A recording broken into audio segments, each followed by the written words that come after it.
Suivez nos vidéos de débat, souvent vifs, en opposition ou biaisés. Après, dans le communiqué, il n'y a pas de report, on parle d'annulation. Tu comprends? Puisque quand tu regardes la chute du communiqué du préfet, il dit qu'il reste à leur disposition pour deux trucs, tout et tout. Mais je sais qu'ils ont reporté la marche. Maintenant, c'est le... Comment on appelle ça? C'est l'itinéraire qu'ils n'ont pas changé, en fait. Tu vois un peu. Même si c'est tel, moi, je pense que déjà, le fait que ça a été reporté, c'est déjà une bonne chose, en fait. Tu vois? C'est déjà une bonne chose. Mais bon, j'ai laissé la parole à Khalil. Peut-être qu'il a d'autres éléments de réponse sur la question. Bonsoir Khalil. Oh, bonsoir, tous bonsoir Dada, comment ça va? Je pense que tu as fini de regarder l'interview de Awa Domelo maintenant. J'ai regardé l'interview avec la FTV, puis j'ai aussi regardé aussi, je veux dire, sa conférence de presse là. J'ai suivi ça aussi. D'accord, et quel est ton avis dessus? D'abord, mais avant de l'avis rapidement, je pense que tout à l'heure, on a juste été en train de parler d'espoir d'une marche, donc je donne rapidement mon avis dessus rapidement, puis je passe. Je viens à ta question. Si possible. Bien sûr, vas-y, on n'est pas nombreux. Parce qu'il est important que je signifie aux gens qui sont en bas que je vois beaucoup de demandes, mais c'est pas un panel qui va durer. Donc vraiment, ça sert à rien qu'il y ait prendre des gens. On va faire discussion toute une nuit, vraiment. Moi, il ne peut pas tenir dans ça. Voilà, je suis fatigué, donc en train de causer, c'est ça. Voilà, donc Khalil, vas-y. Rapidement, bonsoir à vous tous. Bonsoir à vous tous, c'est Marc et le président. Bon, je pense d'abord que... Voilà, dans le meilleur des mondes, effectivement, il faut toujours organiser, laisser faire des marches, comme cela a toujours eu lieu en Côte d'Ivoire, depuis que le président Ouattara est là. Je pense que la plupart des marches de l'opposition, même récemment, il y a eu des meetings, il y a eu une marche également, même du PDCRDA sur le Latril. On a vu ça. Donc je pense que, objectivement, donne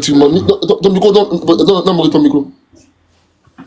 D'accord, voilà. Donc, objectivement, des marches ont lieu et voilà. Et moi, je pense que si l'autorité nous dit que pour X ou Y raison, elle souhaiterait que cette marche-là soit, on va dire, reportée ou du moins son itinéraire soit revu, c'est selon les positions et selon la lecture qu'on peut en faire.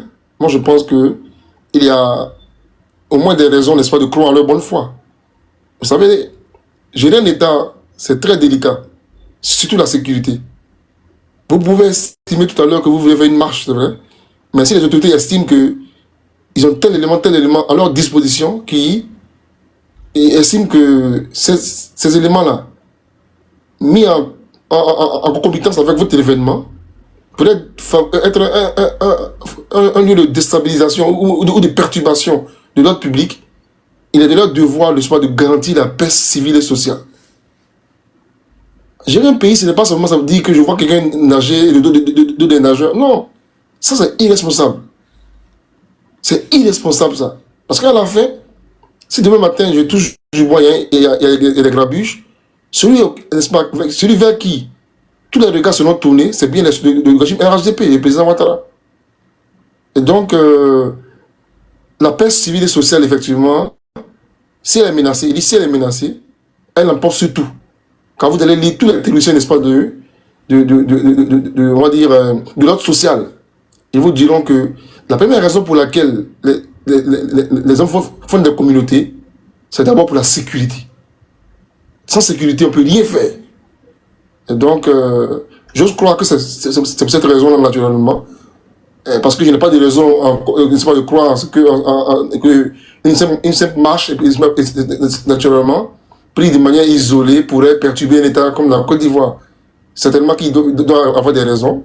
Et donc, sous l'exemple d'espoir de les avoir entièrement et pleinement, je veux bien pour l'instant croire sans candeur, en leur bonne foi, qu'on me donne effectivement des éléments contraires. Ça, c'est soit dit en passant. Pour revenir rapidement à ce que j'ai tout à l'heure écouté, le monsieur lui-même, franchement, c'était très intéressant parce que, d'abord, dans la forme, j'ai constaté d'abord que sur votre plateau, effectivement, bon, je ne vais pas dire qu'il vous a maîtrisé, pas maîtrisé, mais je vais dire que il est quand même très poli, c'est vrai. Malgré son âge, il est quand même très poli, voilà. Il est très mesuré dans ses propos. Et puis on sent même avec un homme qui a de la suite dans les idées, c'est-à-dire qu'il est cohérent. Voilà. Il est cohérent.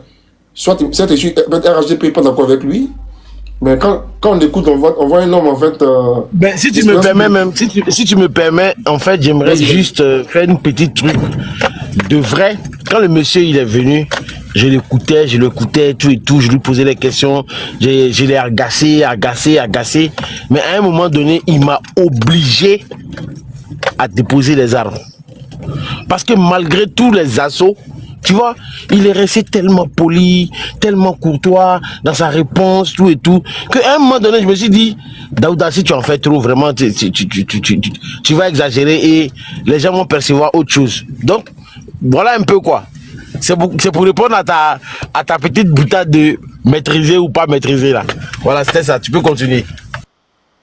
Ouais, effectivement, je l'ai remarqué. Parce que, bon, hormis un man qui était naturellement très séduit, parce que depuis, vous avez fait une émission avec une dame là, elle s'appelle Pascal Coin, là, j'ai vu tout à l'heure, parce que à chaque fois aussi quand les émissions, j'ai fait, regarde en défilé, vous suivez un peu plus ou moins les actualités, hein. J'ai vu que vous avez fait une belle émission où j'écoutais, notamment sur Domelo, était 4, toi, Eman, Marius, et puis Pascal, c'était il y a 4 jours, à peu près. Et vous avez eu chacun d'entre vous, c'était un bon débat, un très bon débat sur Domelo. Mais seulement, il n'a pas encore fait son annonce. Encore, mais c'était quand même très intéressant. Et donc j'ai vu plus ou moins que vous avez essayé de reproduire effectivement cela quand il était devant vous, chacun dans sa position. Mais depuis les 4 jours de cela, on voyait déjà un man que, bon, c'est vrai que lui-même il est issu de la gauche, hein, il est issu de la gauche, mais il avait une forte sympathie pour le monsieur.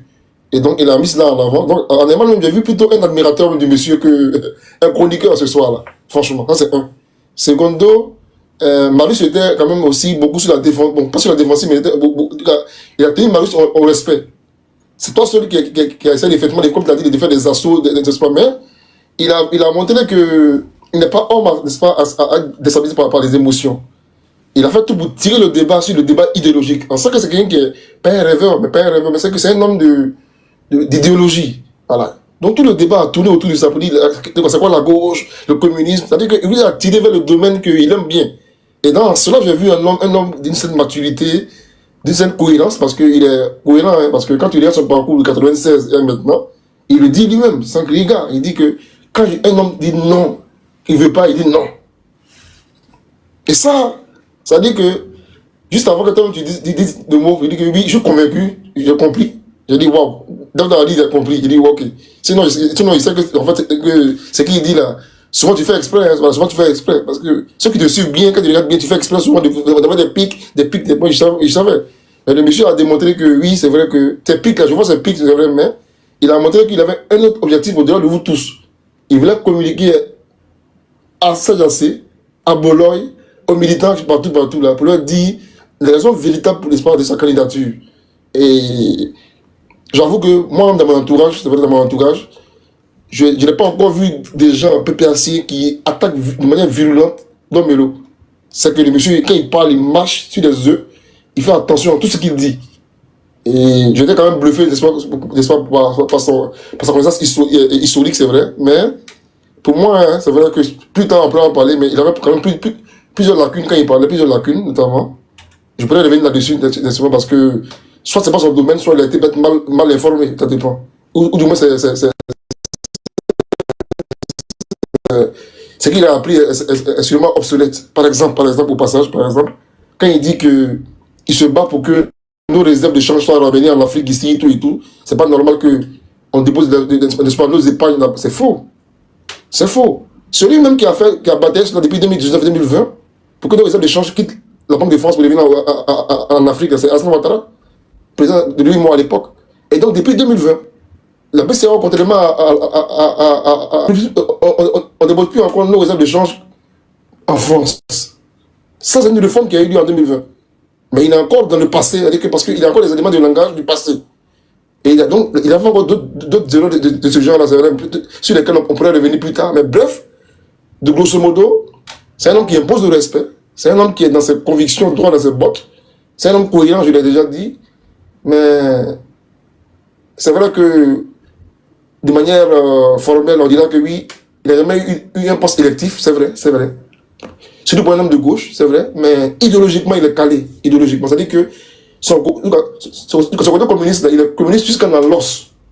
Donc, pour Non, mais terminer, tu sais que c'est ça fait 3 ans que j'officie à Live TV, mais c'est l'une de mes plus belles interviews. Franchement, jusqu'à présent, c'est l'une de mes plus belles.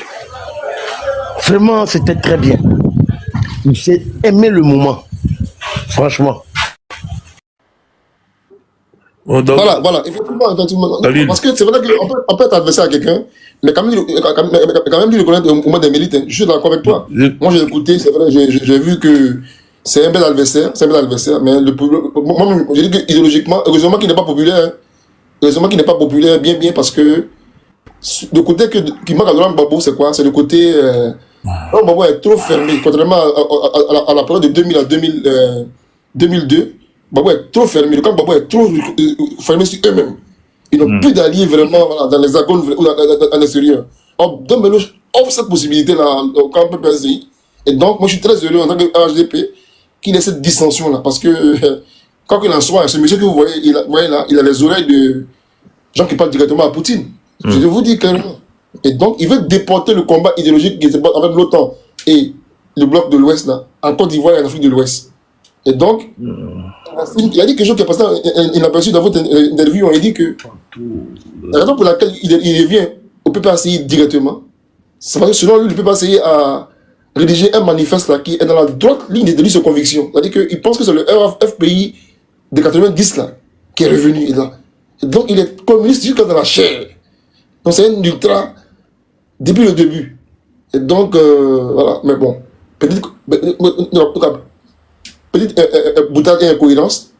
Tu as quitté le FBI parce qu'à l'époque, il y avait un front républicain, avec un parti libéral de centre-droit. Tu dis que toi, tu vas aller vers le PCI encore, pour faire encore, pourquoi pas, des alliances, pourquoi pas.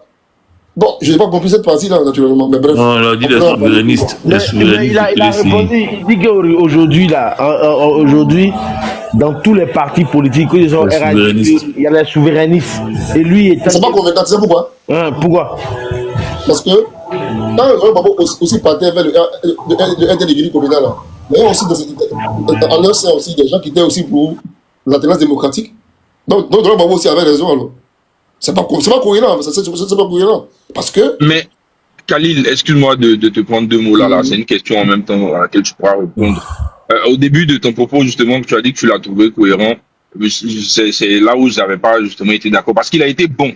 Il a été bon comme un homme de gauche. Il a manqué de cohérence sur beaucoup de points. Et je pense que tu as eu le temps de relever ces points-là. Donc, le point dont tu parles là, pour moi, même ce n'est pas la plus grosse incohérence.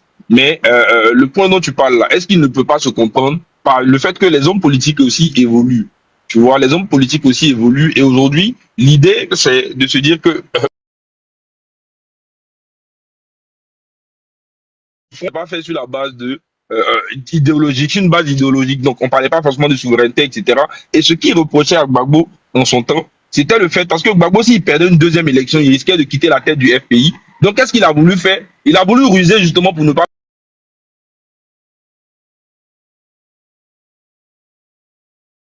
un argument disant que bon, on veut écarter des gens, donc on s'allie à eux, on ne va pas aux élections, etc. Et c'est ça qu'il n'a pas apprécié, il n'y avait pas vraiment de fondement idéologique. Donc est-ce que ce n'est pas une incohérence et ça ne se justifie pas par le fait qu'un homme politique aussi évolue?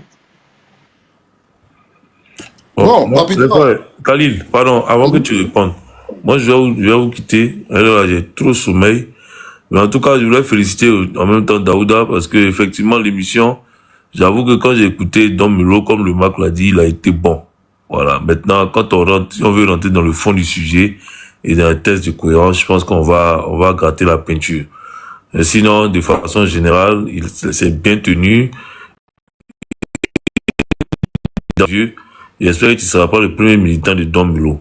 De toute façon, j'étais vu sourire pendant que tu parlais là. J'ai eu l'impression que tu étais tombé sur son charme. Non, mais donc, honnêtement, je lui ai promis. Je lui ai promis. Ton parrainage. Au moins, je lui ai promis sur mon parrainage. Ça fait 2 fois que tu promets. Tu as promis parrainage à Simon Nevé. Tu viens promettre ce parrainage à. C'est qu'ils vont me mettre en prison. Ils vont me mettre en prison. Tes trucs là.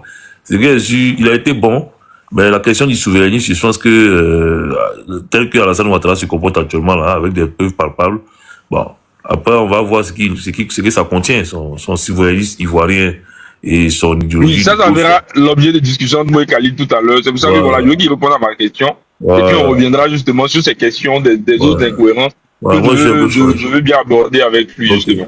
D'accord, moi je suis un peu fatigué, je vais vous laisser les gars. Donc merci beaucoup, puis à la prochaine. Ouais, bonne nuit à toi.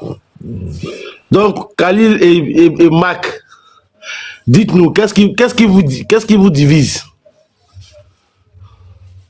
Non, en fait, il n'y a pas de différence en réalité, lui et moi, mais en fait, il ne m'a pas compris au début. Je dis ceci, je dis, c'est un homme cohérent de sa méthode et de sa conviction. C'est-à-dire que moi, je ne peux pas être d'accord avec Mac. Quand Mac me dit que il n'aime pas telle chose hier, et qu'aujourd'hui encore, il dit qu'il n'aime pas la même chose encore aujourd'hui, que ce soit vrai ou faux, mais je dis qu'il est cohérent. Sur quel point je dis qu'il est cohérent? Étant président du comité de contrôle, il a estimé que pour vaincre justement la peur ou du moins le risque, pour parler au plus urgent face au risque de personnalisation de l'appareil politique du FPI, lors du congrès de 96, il ne veut pas que le poste de secrétaire général qui se murera en président du parti FPI, ce président a trop de pouvoir. Parce qu'il a peur, n'est-ce pas, des partis, comme lui-même dit, trop embourgeoisés. Et donc, il a dit lui-même en filigrane, hein, il dit que, n'est-ce pas, du combat des idées, on vit maintenant vers l'idolâtrie. Ça, c'est une personne qu'il envoie à Laurent Gbagbo directement, pour ceux qui savent lire les lignes. Et il a dit, hein, il dit que son parti n'est plus démocratique. Et donc, la même raison, entre autres, qui le pousse, ou du moins, c'est la même raison qu'il a évoquée, voilà, le pousse, n'est-ce pas, à quitter, à se mettre au banc du FPI à l'époque, sont les mêmes raisons qui sont là aujourd'hui. Seulement que Bok, tu as raison. Derrière les coups qu'il envoie, n'est-ce pas, sur la place publique, il y a clairement une motivation politique derrière. Je peux estimer que, en faisant son profil psychologique, que certainement qu'il estime, il a estimé en 2096 être mieux loti, sur le plan, peut-être, on va dire, intellectuellement, peut-être, pourquoi pas, que Laurent Gbagbo, sinon, il vaut autant que lui, et donc, il n'a jamais voulu, et depuis lors, être, n'est-ce pas, dans son ombre.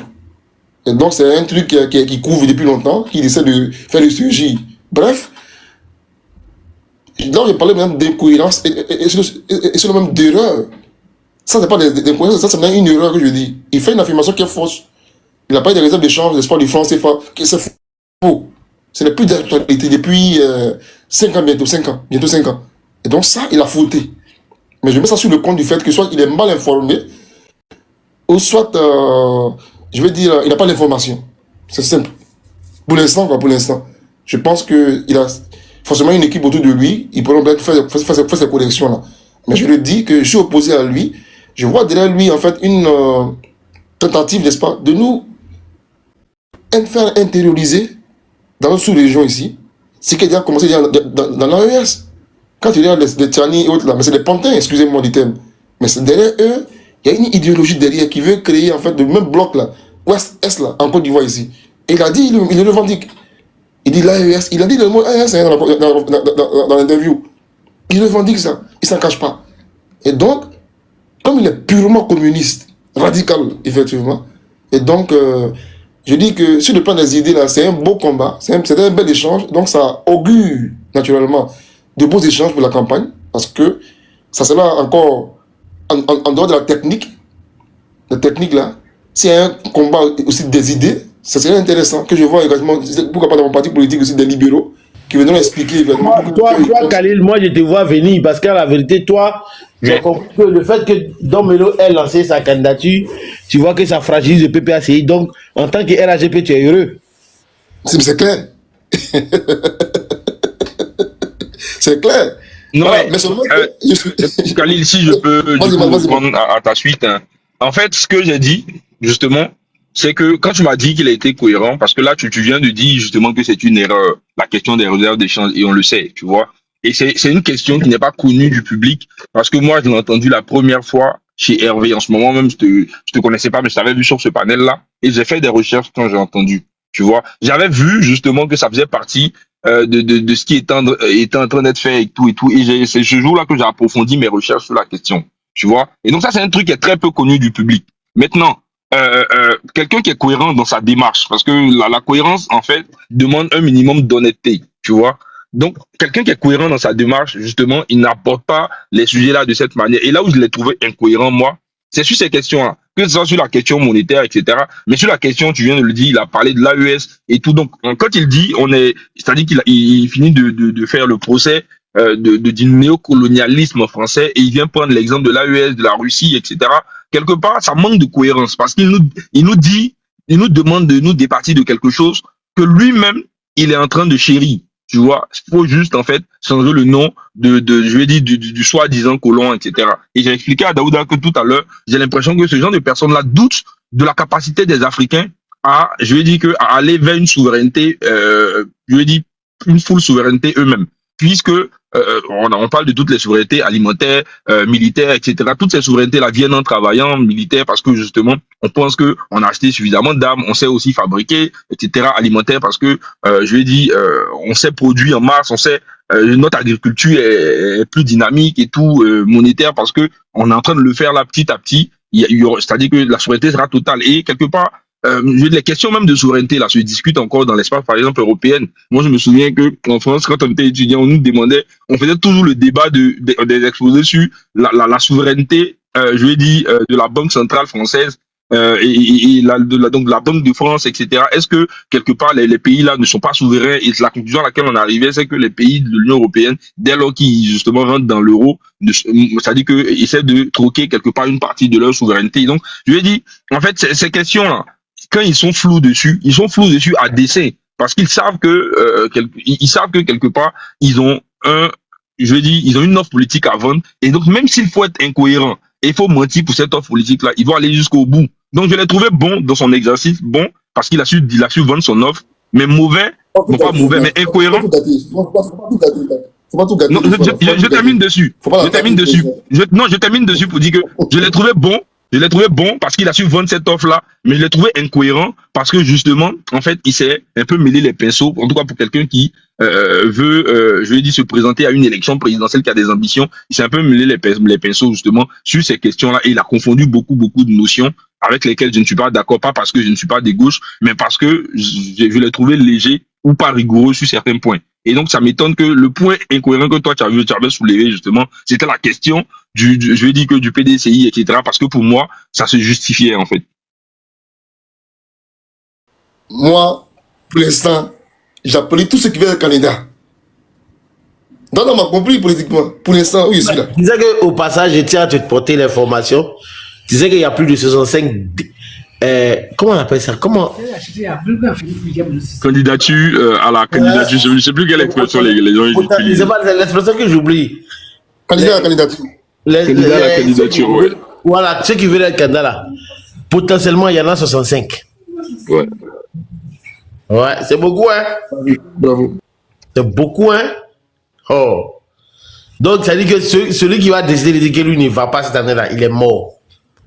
Ouais. Mais surtout la marche, Khalil. La marche, là aussi, c'était l'une de nos, je dis, c'est l'un des points qui nous divise un peu ce soir. C'est que moi, je parle du principe. Attends, c'est d'abord, d'accord, ok, vas-y. Non, mais comme ça faisait partie justement des points. En fait, moi, là, je suis dans une posture politique. Il y a un camarade qui est au PVACI qui veut fragiliser Laurent Gbagbo encore. Moi, Don Melo, je sais que Don Melo peut nous battre. Don Melo, il vient de commencer à 2 mois. Gbagbo Laurent, il lui fait confiance.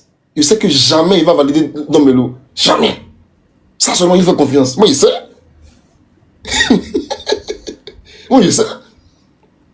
Donc, moi, cette partie-là m'a fait rire. Tu lui fais confiance, ça veut dire qu'il ne va jamais valider Don Melo. Il lui fait confiance. Parce que je sais que Laurent Gbagbo, c'est lui ou rien. Moi, je sais. Donc, ça seulement, il lui fait C. Maintenant, comme lui, il est plus redoutable que Don Melo là. Donc tous ceux qui sont en train de le fragiliser, pas parce que Don Melo serait trop au-dessus de lui, mais non. Don Melo va valider une thèse qui est là depuis longtemps, depuis 2 ans, 3 ans, qui consiste à dire que Gbagbo Laurent, il est embrigadé par des gens. Don Melo, il a dit, hein, il dit Gbagbo est en otage. Donc, c'est vrai ou faux?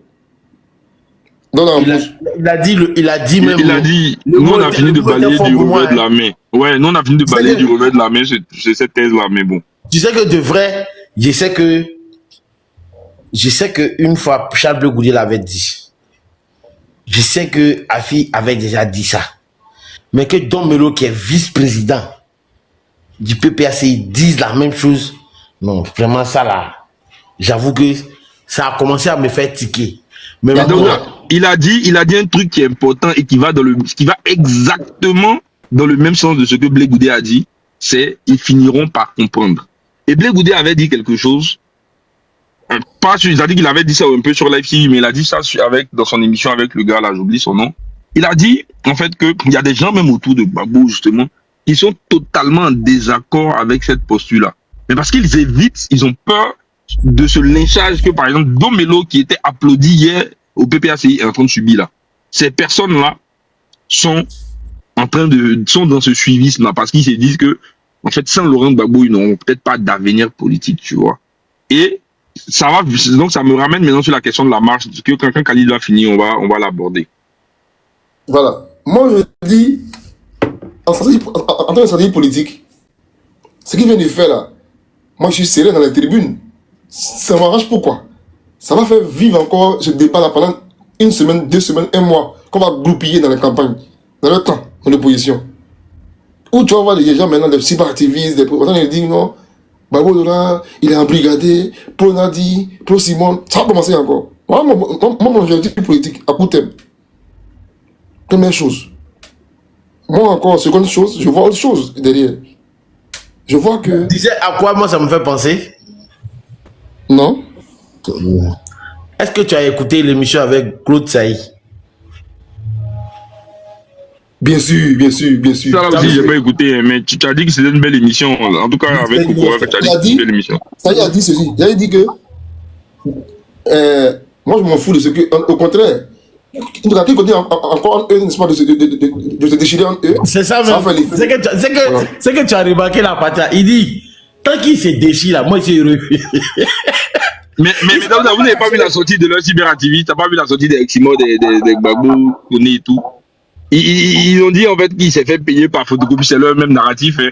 Et d'autres même, j'ai vu même dans les commentaires que Awa Domino n'a jamais été un bon niveau. C'est un ami. Et que c'est toujours eux qui sont en train de trahir Gbagbo pour des raisons précises que eux seuls ils savent. Donc ça m'a fait un peu sourire, mais ouais. Mais voilà, Khalil, vas-y, réponds. Parce qu'il a commencé à être très incohérent après même la nouvelle sur son limogeage en direct, d'après le grand Facebook. En fait, non, on s'est pas compris sur un point. En fait, non, il dit que toi et moi nous sommes d'accord, mais tu m'as pas compris. Le mot cohérent, là. Quand il dit cohérent, il dit que ça poursuit avec le Laurent Gbagbo, là. Gbagbo sait très bien que tout ce qu'il dit, là, il y a un problème avec lui. Excusez-moi du terme, mais c'est la vérité, c'est ma lecture. Disons-nous les mots clairement. Il a tenté un coup d'État au FPI. Ils ont tenté un coup d'État au FPI. Les professeurs d'université, les professeurs là, tout, à lui. Et donc, pour dire quoi? Pour dire que il revient encore sur le lieu du crime. C'est franchement dit, l'homme Gbagbo n'est pas un homme que j'aime défendre. Mais moi, Khalil, si tu veux on peut PPACI, tu dis, bon, ça va travailler un problème actuellement. Moi, je veux que on fasse une candidature de précaution. Au cas où il est bloqué, on va faire un congrès. Je vais dire non, à une seule condition, ou bien oui, à une seule condition. Que dans cette précaution-là, toi, Don Melo, tu ne seras pas candidat. Il ne peut pas essayer. Mais il a dit ça. Il a dit que lui, il était prêt pour ça. Hein. Mais lui, il voulait... Non, c'est faux. Non, il a dit... Il ment, excusez-moi, il ment. Non, il a dit ça, mais il ne croit pas, il ment. C'est pas possible. Donc, voilà, il ne faut pas dire qu'il J'ai pas compris. Reprenez la partie là. J'ai pas compris. J'ai dit, si moi j'étais PPACI, dans la discussion là, comme je sais que depuis longtemps, il a des ambitions depuis longtemps. Je sais ça. Pour voir sa réaction, j'ai demandé, mais ce cas-là, ok. Dans le cas où ta proposition est retenue, moi je demande que, parmi les candidats de précaution qu'on va prendre au PPACI là, toi, tu ne sais pas là-dedans. Dans ce cas, mon président du parti, avec mes lieutenants, il va vous obliger à prendre des gens qui sont proches de moi, donc je suis sûr que ceux-là sont fidèles. Mais pas toi. Mais Khalil, voilà. En fait, en réalité, il y a très peu de fidèles aujourd'hui autour de Gbagbo parce que je ne sais pas quel critère on va prendre pour définir la fidélité. Si c'est la Non, durée. Non, non, je vais terminer. Ce que j'ai dit à très peu, j'ai pas dit il n'y en a pas du tout. J'ai dit à très peu. Pourquoi? Parce que les plus fidèles des plus fidèles là, aujourd'hui, ils n'ont plus ce même niveau de trucs là. D'autres sont décédés, d'autres sont, je vais parler des Boumbo Abré, des Sangaré, de tous ces gros noms là. Et aujourd'hui, ceux, genre les Danon et tout, c'est pas les plus fidèles des plus fidèles de Gbagbo en réalité. C'est des gens qui ont été au FPI justement, qui se sont rapprochés parce que le FPI se vide de plus en plus de sa substance. Et puis, je lui ai dit, est-ce que tu penses quelque part qu'on peut définir Damana Picasso comme un des plus fidèles Non, c'est pas les compagnons de lutte de Gbagbo ceux-là. Alors que Domelo... Voilà, ok, vas-y. Voilà. Je vois des hypothèses d'abord. En fait, moi, là-bas, je ne suis pas d'accord avec ce qu'il a dit, hein, mais il y a des hypothèses, quoi. Je dis, ça pourrait être une opinion. Mais en réalité, Domelo ne vise pas ça, en réalité. Son but, depuis parle là, il voulait créer le débat. Qu'il y a ce débat-là, en fait. Gbagbo, en sachant ça, lui, il dit, non, au lieu de parler avec moi, là, faites d'abord, n'est-ce pas, une discussion dans la commission. Il a fait monter Eric, hein, pas aller là. Moi, je vais écouter les avis des gens. Vos discussions de cohérence, pas cohérence, moi, je ne suis pas dedans. Hein. Donc, pour terminer rapidement, parce que Ismo est là aussi. Pour terminer, je dis, c'est une politique, hein, c'est un jeu de dames. Le problème, monsieur, il veut qu'il y ait ce débat-là au sein du PPACI. Le débat de savoir qu'est-ce qu'on fait dans l'après Gbagbo. Chose que le Gbagbo ne veut pas entendre. Ça veut dire que s'il avait réussi à mettre ce débat-là, que ça ait lieu au PPACI, c'est une victoire pour lui. Que ce soit lui ou pas lui, il a fait comprendre au président du PPACI que oui, on peut parler de l'après Gbagbo pendant qu'il est là. Gbagbo a barré la route là. Ça fait un. Je l'ai dit tout à l'heure à mon frère Marc, je m'arrête là, parce que lui et moi, on ne s'est pas compris. Je partage n'est-ce pas, toutes ces observations qui, de notre point de vue à nous, il a fait preuve d'incohérence et d'erreur. Ça peut arriver, hein, de bonne foi. Parce que ça, soit il ne savait pas. Je dis, ok, ça c'est soit. Mais, encore une fois, quand il a son parcours, le fait qu'il ait refusé des choses dans le passé, et qu'il estime que ces mêmes choses-là pointent à l'horizon, et donc il refuse encore un nouveau, je dis, il est cohérent. Maintenant, après, on peut discuter, est-ce qu'il a raison ou pas raison? Non. En fait, la cohérence n'est pas forcément un critère du vrai. Je répète, être cohérent, là, ne veut pas dire forcément que tu es dans la vérité. Non. Mais il est cohérent avec ses convictions. Il estime que non, on doit aller à gauche. Toujours à gauche. Et rien que la gauche. Et lutter à gauche. À titre de raison, le débat va venir après. Pour l'instant, moi je lui dis bravo pour son courage. Je lui dis bravo également pour son... Oh, pardon, tu es un hypocrite de RAGP, pardon. Tu es un hypocrite. Hypocrite. Bonsoir Ismo, bonsoir Eric Carter. Bonsoir. Et bonsoir Khalil, bonsoir tout le monde, hein. Bonsoir le Marc, bonsoir Eric, bonsoir Khalil, tout le monde. Ismo, est-ce que tu as regardé les Domelo ce soir? Non, j'ai vu ta vidéo parce que j'étais en voyage là, je suis toujours en vacances. Donc de temps en temps, je vais sur ta page pour m'informer, c'est là que je m'informe. Là où sur Facebook, en tout cas, je suis de près quoi. Et quand j'ai vu ta vidéo où tu disais c'était une primeur par rapport au limogeage en direct, je me suis dit waouh. Ah ouais, le gars était limogé en direct. Hein? Ouais. Il a été limogé. C'est comme s'il était dans les nuages et puis un coup, ils ont soufflé un aspirateur, fiou, et puis... Non, sérieux, parce que de vrai, c'est pas pour vous. Excuse-moi, non. Excuse-moi, c'est vrai, mais t'es pas été gentil, hein. Tu sais pourquoi? Pourquoi? Parce que c'est vous qui avez poussé le PPACI à être cohérent, c'est vous, toi et puis Pascal. Pourquoi?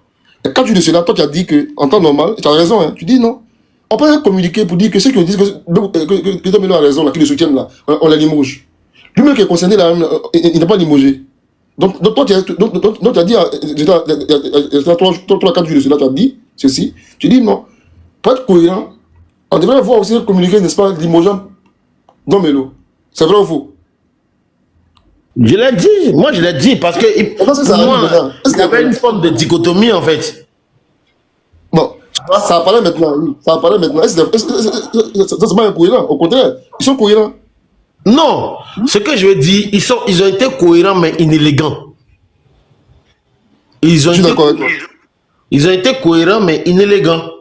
Je pense que le communiqué qui le relève de ses fonctions de vice-président du PPACI et de, je sais pas, président des 4 régions, responsable des régions du lac là, je pense pour ma part que on pouvait attendre simplement demain et puis on le limogeait, c'est fini. Tu vois? On n'a pas besoin de, pendant que le gars il entre. C'est parce que ce que je dis rapidement, Eric, je viens. Moi, j'ai senti quelque chose. J'ai senti, pour ceux qui ont regardé toute l'émission, et Khalil, je pense que tu as regardé toute l'émission, en début, il était très en verve. Mais quand le choc du courrier est venu à la pause, il a commencé à devenir un peu froid. Il a commencé à devenir froid. Voilà, donc vraiment c'est un peu ça. Eric, vas-y, qu'est-ce que tu voulais dire? Froid est très dur. Froid est très dur. Je voulais juste dire que pour les courriers là qu'ils ont présentés au cours de la journée, il y a eu 2 courriers finalement aujourd'hui. Franchement, c'était prémédité. Voilà, c'est pas des choses qu'ils ont improvisées. Vu qu'ils savaient que le gars allait se prononcer aujourd'hui, donc ils ont préparé le courrier. C'est l'impression que j'ai eue, quoi. Oui, mais en fait, le premier courrier qui est venu ou qui disait que parce que tu vois que là, ils ont fait mentir Don Melo. Parce que ma première question que je pose à Don Melo, j'ai dit, Don Melo, vous avez reçu un courrier qui vous relève de vos fonctions. Il dit, il n'est pas au courant. Tu vois? Il dit, il n'est pas au courant. Maintenant, en cours d'émission, le courrier descend. C'est pour ça que eux, ils avaient préparé, c'est-à-dire le PPAC, eux, ils avaient préparé les courriers. Le premier courrier, ils savaient que le gars, il allait donner une conférence, mais il s'était pas encore prononcé sur le contenu de son message. Quand il a fini de donner son message, ils ont balancé le premier courrier. Non, mais c'est après la conférence qu'ils ont balancé le premier courrier. Voilà. Ils ont balancé le premier courrier après la conférence. En fait, tout le monde disait plus ou moins qu'il va se prononcer pour présenter sa candidature, etc. Donc, ils ont préparé le truc. Dès qu'il a fini net, ils ont mis le courrier. Le courrier était déjà disponible. Et là, il est parti à l'émission. Ben, ils ont préparé aussi la suite. Quand il a donné les grandes lignes, bon, ils ont sorti. Non, mais c'était violent, hein. Moi, j'ai trouvé ça violent et inélégant. Exactement, Daouda. Moi, je pense qu'ils ont essayé la dissuasion d'abord. Sinon, ils savaient qu'Awa Don Melo allait aller jusqu'au bout. Hein. Et ils ont tenté peut-être de l'intimider et tout ça. Ils ont vu que ça n'allait pas et ils sont passés à l'humiliation, vous voyez, parce qu'ils ont voulu l'humilier en le limogeant en direct de cette façon-là. Mais toute cette affaire-là, ça revient à ce que moi je disais ici, hein, je dis, tous ces partis politiques-là, ça prend que la démocratie à l'interne, vous voyez, commence à prendre sa place. Et c'est ce que tout le monde revendique aujourd'hui, même à Finguessan, que ce soit Awa Don Melo, ce qui fait, c'est ça. Parce que les partis sont restés longtemps fermés. Et aujourd'hui, je pense que la nouvelle génération qui veut leader ces partis-là a décidé de dire non au jusqu'au-boutisme, a dit non à tout ce qui est comme le culte de la personne. Et ça, c'est la démarche même d'Awa Don Melo, son combat qu'il mène aujourd'hui là. C'est contre le gore et rien d'autre. Les Gbagbo ou rien. Parce qu'après Gbagbo, c'est le chaos. Sans Gbagbo, c'est le chaos. Et eux, ils décident de ne pas s'inscrire dans cette logique-là. Ils veulent préserver le parti. Et ils le disent très clairement. Ce qui est important, c'est le parti comme organisation. Le parti a des tests, le parti a des règlements, le parti choisit un candidat. Si le candidat n'est pas éligible, si le candidat n'est pas admissible, n'est pas, capable aux yeux de la loi, ben, les tests prévoient qu'on choisisse quelqu'un d'autre. Pourquoi est-ce qu'on va rester dans une dynamique jusqu'au boutisme qui, au final, va mettre à mal le parti et sa progression, son développement? Voilà. Il est dans sa logique. Et c'est normal. Mais vraiment, mais mine de rien, moi, comme je vous l'ai dit, j'ai interviewé beaucoup de personnes, hein, mais, ouais, le gars m'a séduit. Honnêtement, vraiment, je le confesse de ma bouche, il m'a séduit. Toi, tu es vraiment de gauche, hein? Parce que là, moi au contraire, vraiment, il me répugne. Parce que Non, là, il est vraiment de non, gauche. de vrai, non, moi je te cache pas. Moi je suis de Il est gauche. de gauche radical, hein, le gars. Non, quand je dis il m'a séduit là, c'est pas. Quand je dis il m'a séduit,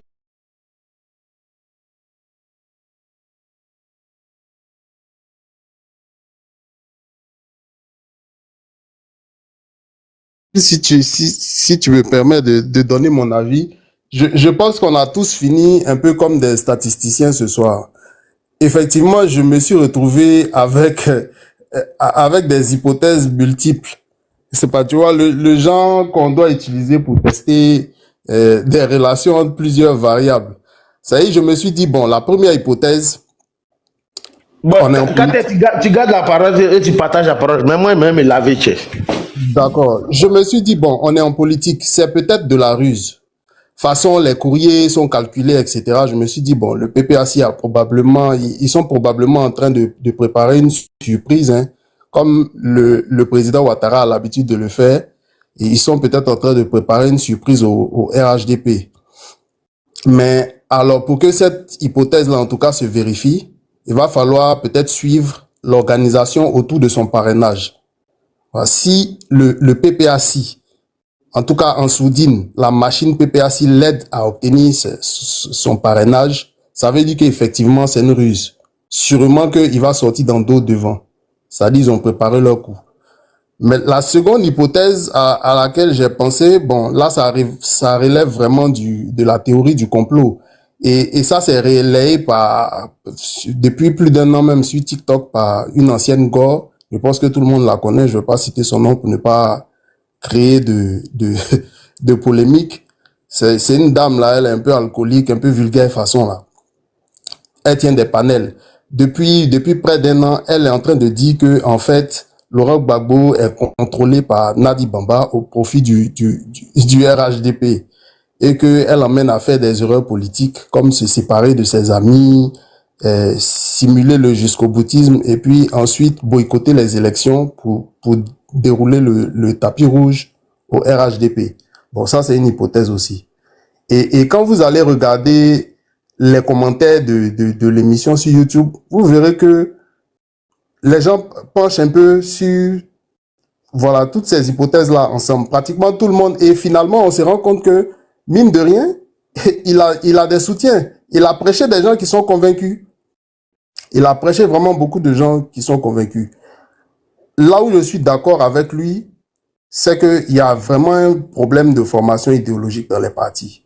C'est-à-dire que les gens, bon, c'est vrai que l'histoire même du pays a fait chacun est venu dans les partis, soit à cause de son ethnie, à cause d'une frustration, etc. Mais franchement, c'est une certitude.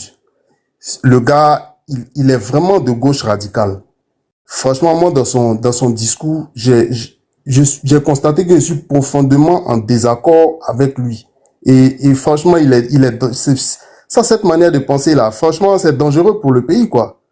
C'est le gars, là où il faut peut-être une réforme libérale pour rendre le pays plus fort, lui, il propose de se tourner vers une politique qui est étatiste et redistributrice, où on néglige peut-être les déficits, plein de déficits qu'il y a, et les réformes qui sont nécessaires pour empêcher ça. Tu vois, il ose même dire que lui, il s'est défini un peu comme un communiste. Franchement, il est de gauche radicale même. Voilà. Il souhaite qu'on regresse vers un État qui est interventionniste, qui se mêle de tout ce qui est marché financier. Il milite pour un repli sur soi, un peu comme les pays de l'AES.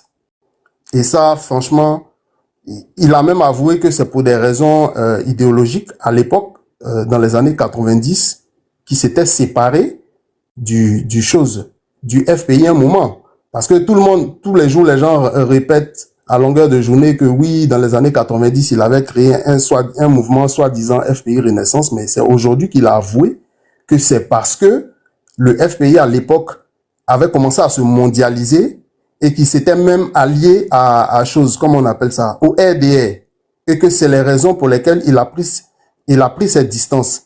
C'est-à-dire, le gars, il est logique dans sa prise de position. Et en même temps, il a reconnu une chose, c'est que de 96 jusqu'à 2011, le FPI dans sa gouvernance n'a jamais été souverainiste. Ça, il l'a dit. Il a dit qu'ils sont redevenus souverainistes à partir de 2011. Donc, quand il monte partout pour dire que oui, eux, ils allaient faire une politique de souveraineté, etc., c'est faux parce que Awa Domelo a dit ce soir que depuis 96, ils se sont mondialisés. Il l'a dit ce soir dans l'interview. Donc, franchement, moi, c'est mon avis sur la question. Il a donné son point de vue. Bon, on a plusieurs hypothèses, mais une chose est sûre, c'est que moi, je vais jamais voter pour lui, je vais jamais le parrainer parce que je trouve que idéologiquement, il est dangereux pour la Côte d'Ivoire. Donc, s'il y a quelqu'un qui veut intervenir après, ben, je passe la parole. Après Ismo, c'est mieux. Après Ismo, parce qu'il n'a pas encore parlé. Ok. On m'entend bien, hein? Oui, vas-y, Ismo. Ok, merci. Merci Eric Carter, j'ai aimé comme ton analyse et tout. Mais là où moi je vais intervenir, c'est beaucoup plus au niveau des scénarios là. Moi je pense que il y a vraiment une réelle divergence d'opinion aujourd'hui par rapport à la conduite du PPACI. Et c'est ce qui a amené Awa Domelo à prendre sa décision. Mais il y a beaucoup de personnes qui n'arrivent pas à croire qu'il ait pu faire ça à Laurent Gbagbo. Donc ils vont comme d'habitude, hein, tout est scénario. C'est-à-dire quand il y a des erreurs stratégiques, c'est toujours de la stratégie venant du PPACI ou du FPI. Ça a toujours été comme ça. C'est-à-dire que eux, il n'y a jamais de problème, il n'y a jamais d'erreur stratégique. C'est toujours de la stratégie, tu voyez. Et c'est ce qui les éloigne toujours de la vérité, de la réalité des faits. Aujourd'hui, ça va mal au PPACI parce que tout tourne autour de Laurent Gbagbo. Voilà. Et Awa Domelo a décidé de rompre avec cette forme d'idolâtrie, de culte de la personnalité, où on a un homme, on a un parti, où les deux ne font que un. Lui, il a décidé de dire non, ça ne fonctionne pas comme ça, dans un véritable parti. Et la véritable démocratie au sein des partis, c'est ce qui fait avancer les partis. Et c'est ce qu'il est en train de faire. C'est valable pour le RHDP, c'est valable pour le FPI, les choses pour le PDCI, c'est valable pour tous les partis. Et c'est pour cela que nous devons justement militer. Parce que si on veut espérer un jour que la démocratie soit véritablement ancrée dans notre culture, il faut que ça commence par les partis politiques. Vous voyez, dès lors qu'un candidat n'est pas capable aux yeux de la loi, il faut qu'on trouve quelqu'un d'autre et puis on avance. Vous voyez, et le problème aujourd'hui, c'est que les gens disent que Gbagbo est pris en otage par ceux qu'on qualifie de gore, qui veulent hériter de l'héritage de Laurent Gbagbo. Ils ne veulent pas donner ça à d'autres personnes. Ça a été le cas aussi de M. Bédier, vous voyez, et ça sera certainement le cas du président Ouattara, vous voyez, après. Donc, ce sont des phénomènes, c'est réel. Pour moi, je ne vois pas d'autres formes de scénarios. Peut-être qu'ils vont se réconcilier. Mais actuellement, après cette conférence-là, je pense que la division sera réelle. Et je pense pas qu'Awa Domelo aspire à gagner des élections en 2025. Mais au moins, il veut se positionner pour l'après. Et même pas pour l'après, mais au moins, en étant candidat, et s'il perd des élections, il aura une base. Il aura des données pour dire, moi, j'ai été candidat. Voici, on a vérifié les urnes. Voici les résultats que nous, on estime qu'on a eu. Donc, peut-être qu'il y a eu fraude. Et ça peut être une base à des manifestations, ça peut être une base à des contestations, ça peut être une base à un positionnement. C'est ce qu'il faut, parce que la politique de la chaise vide, là, ça ne rapporte à rien. Tu peux pas aller à l'ONU pour dire non, moi, j'ai pas participé à des élections parce que, mais tu vas contester quoi? Tu vas contester quoi? Tu vas dénoncer quoi? Il y a des élections, participe. Si tu estimes que tu as bien performé, tu peux te servir de ça pour demander réparation, pour revendiquer, pour aller à gauche, à droite. Mais si à chaque fois, vous devez casser les unes, vous devez vous absenter, vous devez vous abstenir, mais ça ne donne rien, ça ne fait pas progresser la démocratie. Pas du tout. Et je pense que c'est dans cette logique-là que s'inscrit Awa Domelo. Et moi, je supporte ça totalement. Quand je dis totalement, là, je supporte ça vraiment totalement. Au détriment même de tous ceux qui vont dire, sans Gbagbo, la Côte d'Ivoire est finie. Non. Gbagbo est resté pendant plus de 10 ans à l'extérieur. La Côte d'Ivoire était là. Il y a rien qu'on conduit le FPI. Quand il est venu là, il a voulu récupérer, il a créé notre parti. Ça veut dire que l'être humain là, il passe. Mais l'organisation qu'on crée, comme le FPI, le RHDP, le RDR, et tout, ça reste. Ça va transcender le temps. Et il faut que nos leaders politiques comprennent cela. Ils ont créé des organisations des machines qui vont le survivre. Vous voyez, c'est pour cela qu'ils doivent tout faire pour que ces partis-là, ces organisations-là aient des cultures ancrées. Parce que sans cette culture ancrée-là, c'est des partis qui vont disparaître par des divisions internes, comme ce qu'on est en train de voir actuellement. Après le FPI, on crée le PPACI, bientôt Awadomele va créer quelque chose à côté, quelqu'un d'autre va sortir pour créer d'autres, et vous voyez, ça crée du désordre et ça tue le climat politique en Côte d'Ivoire. Pour l'instant, je m'arrête là. Merci. Excuse-moi, Yakate. Oui, vas-y. Voilà. Moi, je suis droit dans mes bottes. Moi, il sait une chose. Laurent Gbagbo, quand il dit ça aux gens, ils ne vont pas comprendre ce qu'il veut dire encore, mais bon, il n'y a pas trop le temps d'expliquer tout. Laurent Gbagbo était un allié objectif d'Alassane Ouattara. Tidiane Tcham était un allié objectif d'Alassane Ouattara, mon président. Quand Bakongo dit que X personne est avec nous au sens propre, au sens figuré, vous ne comprenez pas ce qu'il dit. Je répète, Laurent Gbagbo est un allié objectif d'Alassane Ouattara. Tant qu'il va faire comme ça, nous sommes sûrs d'une chose. Il n'a pas les moyens de faire un rapport de force, n'est-ce pas? Ils vont aller seulement au boycott ou train d'empêcher qu'il y ait élection. Au meilleur des cas, il va empêcher le scrutin dans quelques bureaux de vote. Mais il ne peut pas empêcher les résultats dans tout le pays de la Côte d'Ivoire. De sorte que, comme en 2020, le RGP passe haut la main. C'est pourquoi moi je protège Laurent Gbagbo. Moi je le protège. Moi je le protège. Merci beaucoup, Révolution Populaire. Il dit qu'il n'y aura pas d'élection. Effectivement. Vous avez dit ça en 2020, il y a eu élection. Mais moi je veux que vous soyez dans la même logique là en fait. C'est pourquoi moi je ferai tout pour fragiliser Don Melo. C'est clair. Parce que Laurent Gbagbo, c'est lui qu'il me faut dans la position. Parce qu'il sait que lui, je lui fais confiance. Il ne va jamais laisser que quelqu'un d'autre à part lui soit là. Jamais. Je lui fais confiance. Et donc, quand je dis ça, en fait, politiquement, quand ça va arriver, l'avenir va me donner raison. Je dis tout à l'heure que c'est un allié objectif. C'est-à-dire qu'il rentre dans notre objectif, n'est-ce pas, de conserver notre pouvoir. Quand je dis ça, il y a Don Melo, il ne faut pas qu'on se leurre. Hein. Je l'ai écouté, c'est un homme politique, il parle. Mais vous croyez sincèrement qu'un homme veut se lever le matin pour dire que en une semaine, 2 semaines, là, un homme comme lui, il veut devenir président. C'est soudain. Ça dit que si vous croyez en ça, c'est qu'il y a un problème. Hein. C'est pas possible. Je prends la parole à ta suite, hein, si tu t'arrêtes. D'accord. C'est pas possible. Moi, je le suis il y a longtemps, c'est vrai, mais depuis quelque temps, il savait qu'il va être candidat. Il a fait cette déclaration-là dans sans réserve. C'était en décembre 2024, avec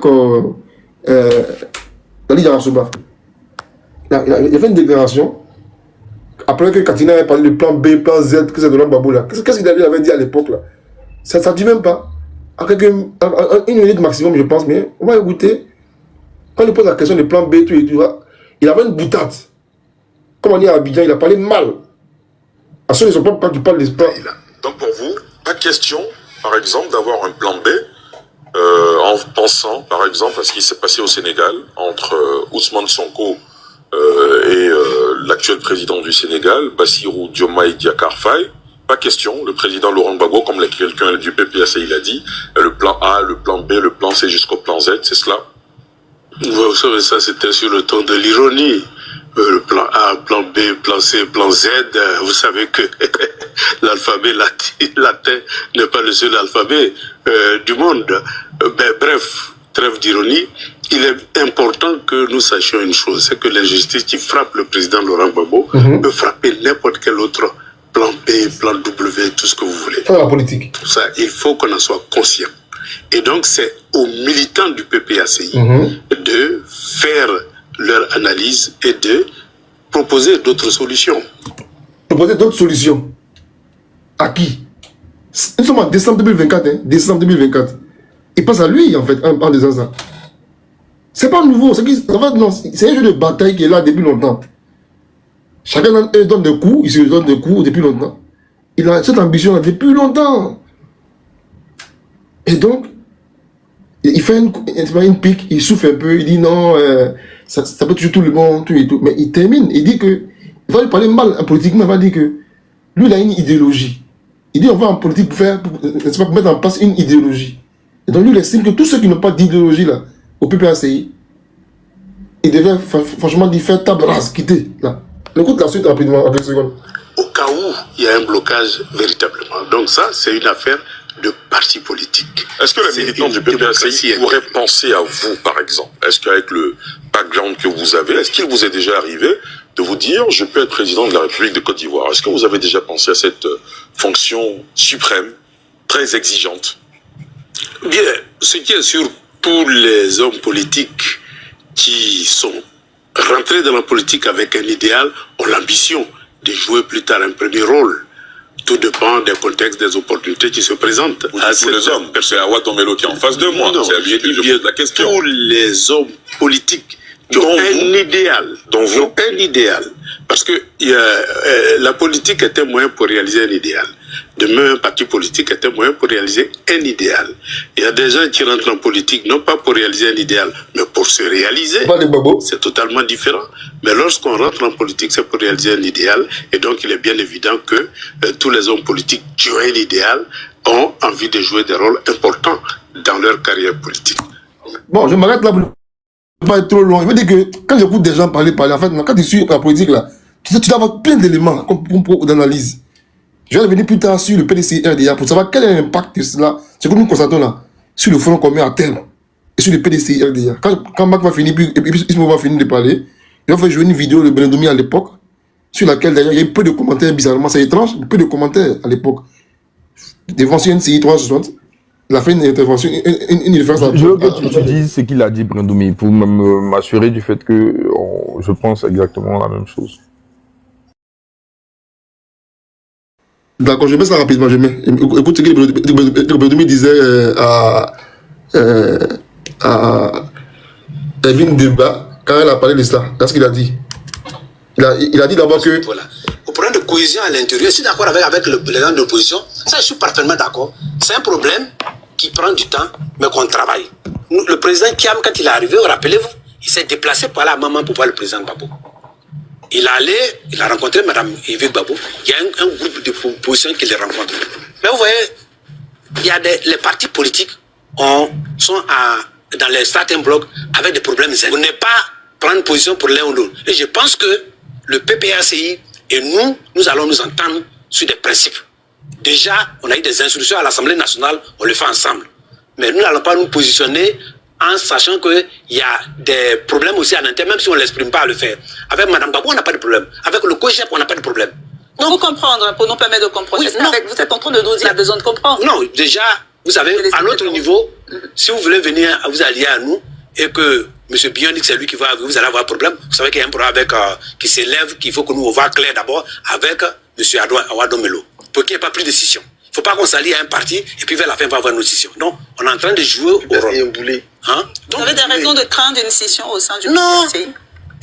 On n'a pas de raison de craindre, on a raison de nous assurer que tout le monde va ensemble. Okay. Et nous sommes en train d'analyser deux voies. La première voie, est-ce que l'opposition... Je me répète là un peu, parce que c'était un peu long. Cette phrase-là, c'est un envoyé en fait. Donc ça, c'est un débat de langage politique. C'est un débat de langage politique. Je m'arrête là après on va commenter après. Merci beaucoup. Je pense que cette vidéo est un chef-d'œuvre. Hein. C'est vraiment... En fait, ça montre parfois qu'on néglige certains... je vais dire, certains mots que des hommes politiques utilisent. Peut-être parfois, pas par ignorance, mais parce que, voilà, on n'a pas prêté attention, etc. Mais ça montrait déjà l'ambition d'Awa Dombello. Et moi, je le dis, ceux qui négligent Awa Dombello négligent l'histoire politique du FPI.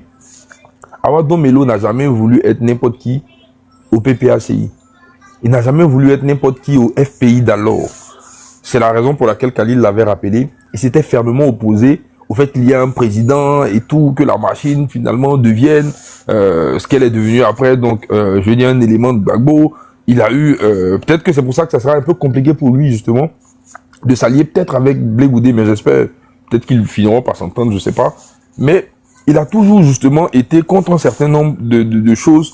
Et Awa Dombello On a vu, il a été au Bénin, il a fait des trucs, mais son premier poste de ministre, si je ne m'abuse, hein, c'était après les élections là même qu'il avait eu ministre du plan de développement, etc. Et donc après les élections dans leur fictif gouvernement qu'ils avaient mis en place. Mais moi, là où justement je suis entièrement d'accord avec Khalil, c'est sur le fait que il ne soit pas de nulle part pour devenir président. Il devient conseiller du président de la Guinée. Ensuite, il représente les BRICS. Je vais dire en Afrique, donc les intérêts des BRICS, etc. Et donc Awa Dombelo, pendant que Gbagbo était en prison, les autres étaient un peu à gauche, à droite, il pense qu'il a fait ses classes. Il pense que justement, il a acquis une chose que Gbagbo n'a pas, en tout cas n'a pas pu cultiver ou entretenir depuis ces 10 dernières années-là, c'est le réseau. Il pense que lui, il a acquis un peu ce réseau-là. Et aussi, il a gagné en expérience pour avoir été à ce niveau-là du conseil. Il pense qu'il a acquis tout ça. Et donc, lui, depuis 96, donc depuis lors, il voulait être aussi quelqu'un d'important dans le parti. Mais là, c'est imminent pour lui. Et si vous vous rappelez, il a été l'un des premiers cas du PPACI dont ils ont interdit la marche. Non, même pas la marche. Une conférence de presse qu'il avait voulu donner à Dabou. Donc, il avait essayé de donner quelques conférences de presse. Donc, à tout moment, on interdisait justement ces conférences de presse et tout, à gauche, à droite, parce qu'on voulait éviter cela. Et quand Bredoumi le dit, c'est parce que déjà, je pense que eux, ils étaient au courant des ambitions d'Awa Dombelo. Et moi, je l'avais dit au début, hein, que moi, je connais des gens, donc des anciens fessistes et tout, qui ont déjà commencé depuis lors à créer des mouvements Dombelo au sein même du PPACI. Donc, qui, pendant les trucs, portaient parfois des t-shirts. Et les gens ne sont pas cons au sein des partis. Et je dis aussi que si Dombelo, justement, a voulu, cette fois-ci-là, se départir, c'est peut-être parce qu'il sait que Gbagbo l'a fait en 90 à d'autres personnes et c'est lui qui est devenu la figure de l'opposition. C'est-à-dire que quand il a laissé l'opposition pour aller aux élections, il est devenu la figure de l'opposition. Et il a refusé d'aller aux élections. Donc, il a fait mettre son parti dans un boycott actif parce que, justement, il avait peur de perdre encore une seconde élection et de ne plus être à la tête de ce parti. Et donc, je veux dire, Gbagbo a manipulé son parti comme il veut pour être où il veut et au détriment parfois de certaines personnes qui l'ont gardé. Et aujourd'hui, pour moi, Dombelo s'est dit que c'est une occasion rêvée pour lui de prendre la tête du parti parce que si il veut même attendre un après Gbagbo, il sait que ce qui se dessine là ne se fera pas forcément pour lui. Il n'y a rien qui est mis en place par, en tout cas, l'entourage proche de Gbagbo pour que Dombelo soit un cadre, je veux dire, qui prendrait la tête du PPACI. Lui-même, il le sait. Donc, il est en train aussi de jouer son va-tout parce que lui, pour lui, c'est une occasion rêvée de se créer, c'est-à-dire que de se créer une figure, de se créer, je veux dire, un personnage qui va rester aussi dans la tête des Ivoiriens. Donc, moi, je suis étonné que les gens soient surpris, mais ce qui me dérange un peu, c'est le fait que, je veux dire, on ne révèle pas assez que dans la politique, là, les gens utilisent, les uns et les autres s'utilisent, et que Dombelo, justement, en étant au PPACI, en revenant au PPACI, il a voulu aussi utiliser à dessein le PPACI pour après créer ce qu'il est en train de créer là, parce que il ne croit pas au fait que leur révolution populaire là, va donner quelque chose. Et ça, c'est ce qu'il faut dire. Il ne croit pas au fait que la révolution populaire va donner quelque chose. Et que lui, là, si il veut justement faire porter son idée, la Côte d'Ivoire, ce que la Côte d'Ivoire est devenue aujourd'hui, là, il faudrait passer par une élection. Et ça, il l'a dit. Il faudrait passer par une élection. Et il pense que, en justement secouant l'éponge de, je veux dire, du panafricanisme et qu'on sort, il va mettre des gens derrière lui. Il va créer un idéal qui va finir par gagner les élections à terme. Parce qu'il a dit, il y a l'AES, il y a des trucs comme ça, etc., etc. Donc, Dombelo va finir par réconcilier un certain nombre de personnes et va créer beaucoup de divisions au sein même de ce front commun-là, mais aussi au sein des mouvements qui se disent panafricanistes et de ceux qui croient en Gbagbo, etc. Parce qu'il a dit, les gens vont finir par comprendre. Et ça, c'est la phrase la plus importante que j'ai retenue, que Blé Goudé avait dit, les gens vont finir par comprendre. Donc, c'est juste ça que moi, je vais m'arrêter.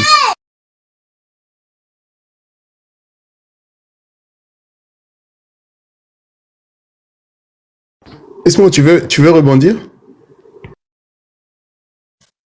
Oui, je vais rebondir. Moi, je veux juste dire que, vous savez, il faut comprendre une chose. Hein. L'ex-président Laurent Gbagbo, et c'est un truc qu'Awa Dombelo a compris aussi, tu vois. En tant qu'ex-président, il a quand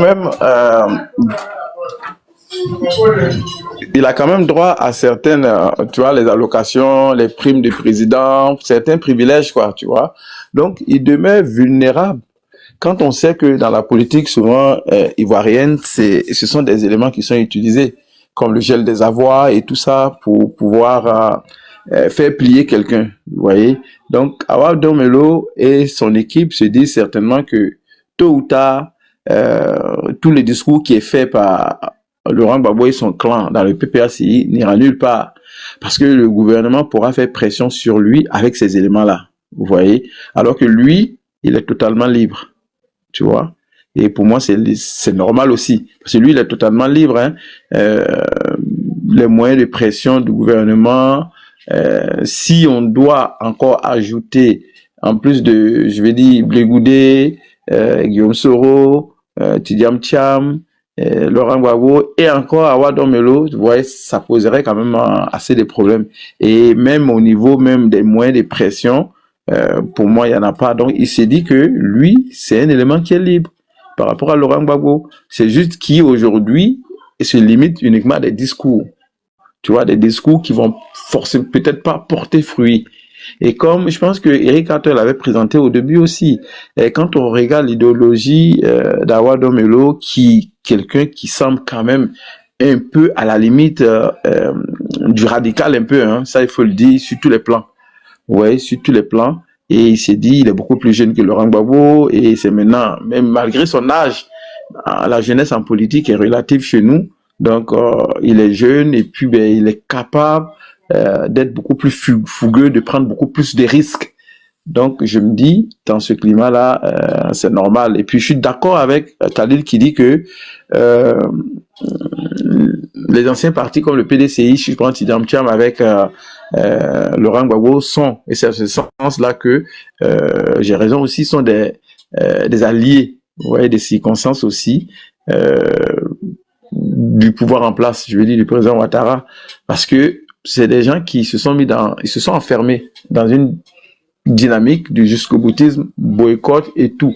Mais au bout, qu'est-ce qu'ils vont obtenir? Parce que le but, c'était de mettre de l'avant le 4e mandat du président Ouattara comme contre-feu. On l'a dit ici sur ces lives. Pour ceux qui ont suivi, au début, lorsqu'on faisait les panels dessus, on avait présenté ça comme étant un contre-feu dans les mains de l'opposition. Mais ce contre-feu-là, à quelques jours ou à quelques mois, je dirais même, moi je parle, je veux dire 2 mois, 2 mois et demi, 3 mois des élections, qu'est-ce que ça a produit comme fruit, ce contre-feu-là? Rien.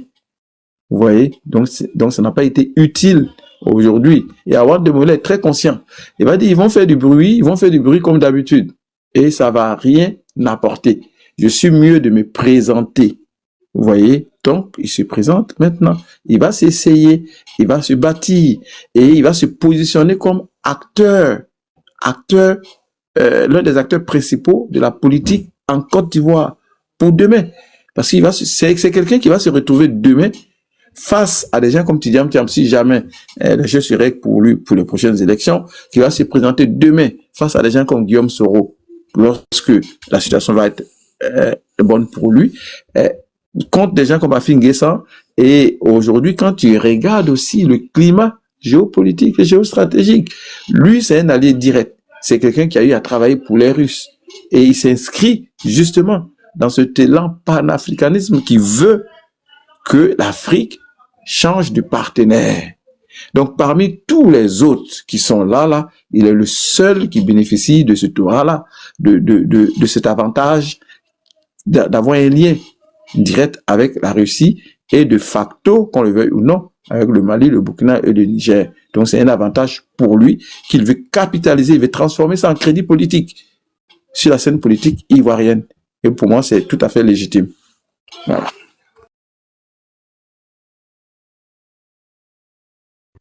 Ok, merci Ismo.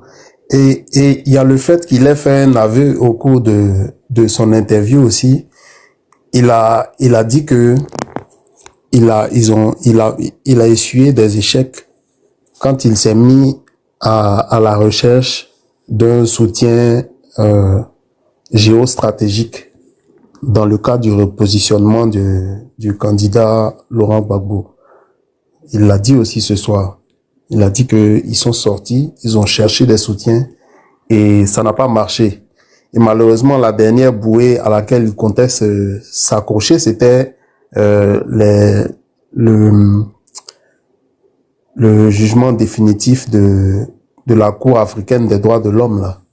Apparemment, ça a beaucoup influencé sa prise de décision. Quand finalement la Cour africaine a débouté... Oui, vas-y, Ismo, tu peux ouvrir ton micro. Hein. Eric, tu vois ce que tu es en train de dire là, c'est tellement... Tu sais, quand moi j'ai fait mes analyses, les gens sont pas réalistes, tu vois. Ça, je l'ai dit sur le panel. Laurent Gbagbo aujourd'hui n'est pas le Laurent Gbagbo des années 80, encore moins celui des années 90, encore moins celui de 2010. Laurent Gbagbo, sur la scène internationale, a perdu presque tous ses soutiens. C'est une réalité. Lorsqu'on présentait Awa Domelo par rapport à son ambition, j'avais dit que cette posture qu'il avait aujourd'hui, Laurent Gbagbo n'a plus ses soutiens-là. Il est affaibli, il faut le reconnaître. Il a, sur la scène internationale en tout cas, il a des soutiens à l'interne, des gens qui le suivent encore, des jusqu'au-boutisme, oui, c'est vrai, parce que ces partis-là étaient fondés comme ça, dès le début. Mais, de façon globale, il est affaibli. Et c'est l'occasion pour avoir Domelo de prendre la revanche qu'il avait voulu prendre depuis déjà quelques dizaines d'années en arrière. Vous voyez? Et pour lui, aujourd'hui, il peut affronter Laurent Gbagbo sans aucun risque. Sans aucun, quand je dis sans aucun risque, c'est vraiment le risque zéro. Voilà. Merci. C'est ça, effectivement. Aujourd'hui même, on pourrait dire qu'en dehors des soutiens en interne, on pourrait même dire que lui, il a surpassé Laurent Gbagbo, puisque lui, il a au moins les BRICS avec lui. Lui, en tant que Awa Domelo, il a au moins une entité à l'extérieur qui pourrait l'aider, en tout cas pour faire pencher la balance à son avantage en cas de peut-être de joute électorale. Et je suis d'accord aussi avec, je rejoins Mac quand il disait que Awa Domelo s'est rendu compte que la pression populaire n'allait pas pouvoir faire tomber peut-être le régime Ouattara. Parce que je me rends compte que finalement les nostalgiques sont beaucoup plus nombreux sur Internet. Voilà, les nostalgiques de l'époque où il fallait lier la vie de la nation ivoirienne à Laurent Gbagbo. Ils sont beaucoup plus sur Internet, sur TikTok même d'ailleurs. Parce que depuis que Facebook est devenu une zone de droit, où le droit s'applique, les gens sont devenus beaucoup plus modérés. Et donc, les gars, bon, moi, je suis un peu étonné. Houphouët-Boigny, père de la nation, il est parti depuis 93. Moi, je sais pas, la Côte d'Ivoire et les Ivoiriens sont là. À quel moment les gens ont cru que la vie devait s'arrêter et parce que un tel ou un tel n'est pas candidat? C'est pas possible. Je pense que les gens sont victimes de leur mauvais diagnostic depuis des années. Depuis des années, ils font le même diagnostic. Et ça leur donne le même résultat. Ils ne veulent pas changer de stratégie. On nous a dit, on nous a fait des promesses. On nous a fait plein de promesses. On dit, bon, s'il rentre, bon, on va l'accompagner directement au palais. Il est rentré, 0. On dit, s'il n'est pas sur la liste provisoire, ça va se gâter. Il n'a pas été sur la liste provisoire, ça s'est pas gâté. On dit, s'il n'est pas sur la liste définitive, ça va se gâter. Résultat, 0. Finalement, on dit, si Ouattara se porte candidat, 3 jours après, eux, bon, il s'est porté candidat. Tu as bégayé. Après les 3 jours. Non, mais le Mac, toi-même, faut voir. 3 jours après, il y a d'autres qui ont fait des promesses sur des panels, dont ils rentrent au Burkina, etc., etc. Finalement, bon, tu vois, non? En fait, ils disent qu'ils vont pas rentrer, personne ne va leur faire quelque chose. Non, mais, c'est exactement ce qu'il a dit, hein. La stratégie des gens, c'est quoi? Je pense qu'il y a quelqu'un qui l'avait présenté sur un live.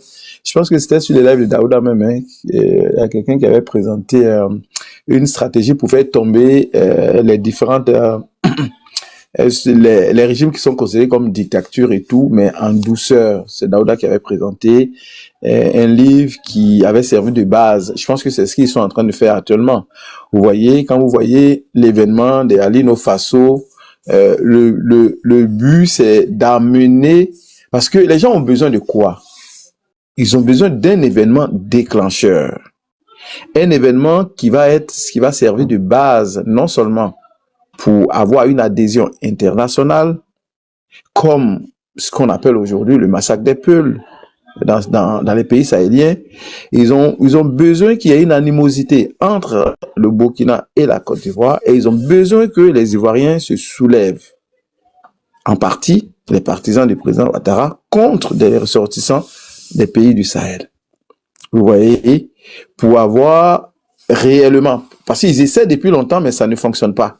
Parce qu'ils ont essayé de créer des mouvements de foule, de mobiliser, et ils se servent de tout, hein. Quand un enfant disparaît, quand on augmente un prix, quand on fait ceci, quand on fait cela, mais ça ne marche pas. Mais maintenant, la véritable stratégie tourne autour de ça. C'est-à-dire créer des soulèvements contre les ressortissants sahéliens. Et vous allez voir, comme ce qui s'est passé en 2020, la prochaine étape, ça va être ça.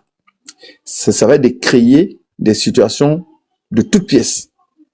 S'attaquer à un ressortissant du Sahel, créer des situations au Sahel afin que les Ivoiriens réagissent, exactement comme ce qui s'est passé à Sekotoko. Vous voyez, pour dire maintenant que voilà ce qui se passe en Côte d'Ivoire, on s'attaque aux gens du Sahel pour donner une légitimité aux trois pushis du Sahel de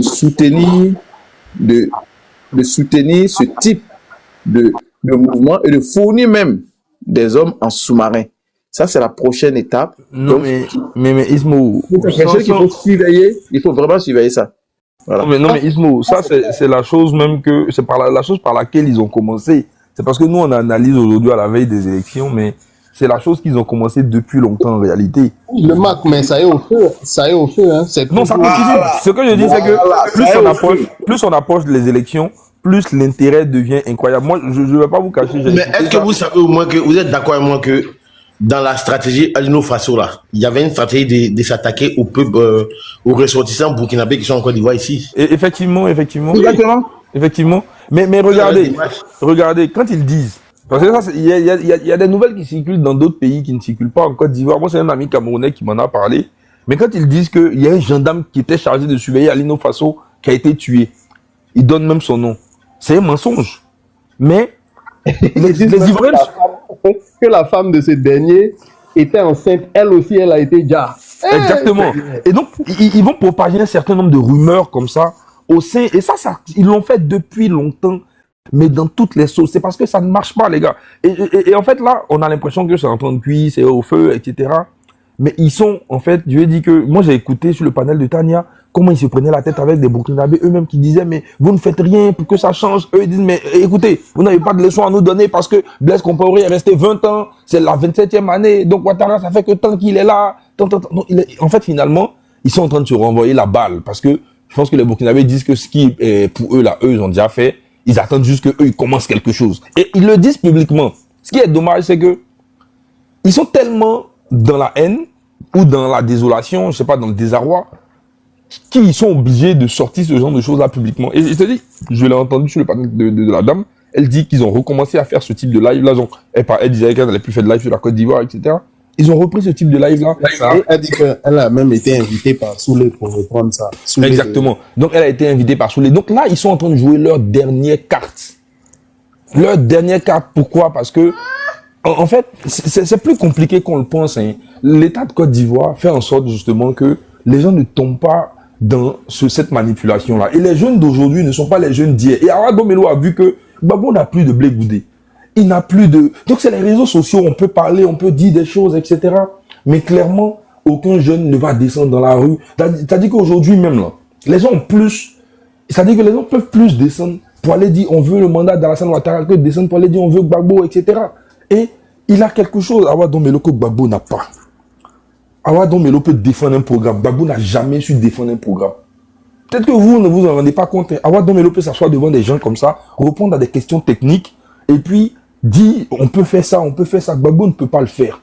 Je me souviens, c'était à la place de la République, dans l'un de ses derniers discours avant les élections, il dit certains me demandent qu'est-ce que je vais faire. Élisez-moi, et puis vous allez voir ce que je vais faire. Il peut pas dire. C'était au stade. C'est au stade, exactement. Il peut pas, Gbagbo peut pas expliquer ce qu'il peut faire. Et on l'a vu face aux électeurs, on l'a vu, et en ce moment-là, il était en pleine forme. On l'a vu face aux électeurs, on l'a vu dans son face-à-face avec Alassane Ouattara. Moi, je vous dis, allez regarder encore le face-à-face. C'est lunaire, ce que vous allez constater est lunaire. En fait, il n'y a que ces gars seulement qui ne savent pas ça. Exactement. Sinon, honnêtement, tout le monde sait. En tout cas, personnellement, moi, il y a longtemps que je connais l'individu. Et quand tu reviens même à côté, quand il est revenu du pouvoir et donc de la haie, il y a une jeune fille qui lui a posé la question, on parlait de la culture, moi je ne vous connais pas, qu'est-ce que vous allez faire? Il a dit, si tu ne veux pas me voter, tu ne me votes pas. Une question, ça dit une réponse bidon. Les gens ont essayé de la justifier. Donc, aujourd'hui, là, Awa Domelo a vu en fait que Laurent Gbagbo dont on parle, parce qu'il ne faut pas oublier que c'est un Laurent Gbagbo sans, en réalité, un Laurent Gbagbo sans les Mamadou Koulibaly. C'est pour ça que j'ai dit à Khalil qu'il y a très peu d'anciens compagnons de lutte autour de lui. Sans Mamadou Koulibaly, sans Boumbo Abré, sans Afingue, sans... Awa Domelo l'a dit aujourd'hui, là, surtout quand il parlait des militants de la dernière pluie, là. Exactement, non. Mais comme Khalil me dit, il reste encore des fidèles. Je lui dis, les Tchédés, c'est pas les fidèles de Gbagbo. C'est des gens même qui étaient dans le second entourage, qui se sont rapprochés, justement parce que le parti a perdu de sa substance. Donc, les fidèles là sont en train de partir. Et c'est les fidèles là qui font justement qu'un parti a un ancrage national. Et, Koné Katinan, c'est que lui, si c'est pas Gbagbo là, vraiment, ça serait difficile que lui, il soit un Koné Katinan, etc., etc. Donc, eux tous là, ils sont en train de se chercher. Et quand il dit que... Michel Gbagbo n'est pas un compagnon de lutte. Non, il y a une bonne question.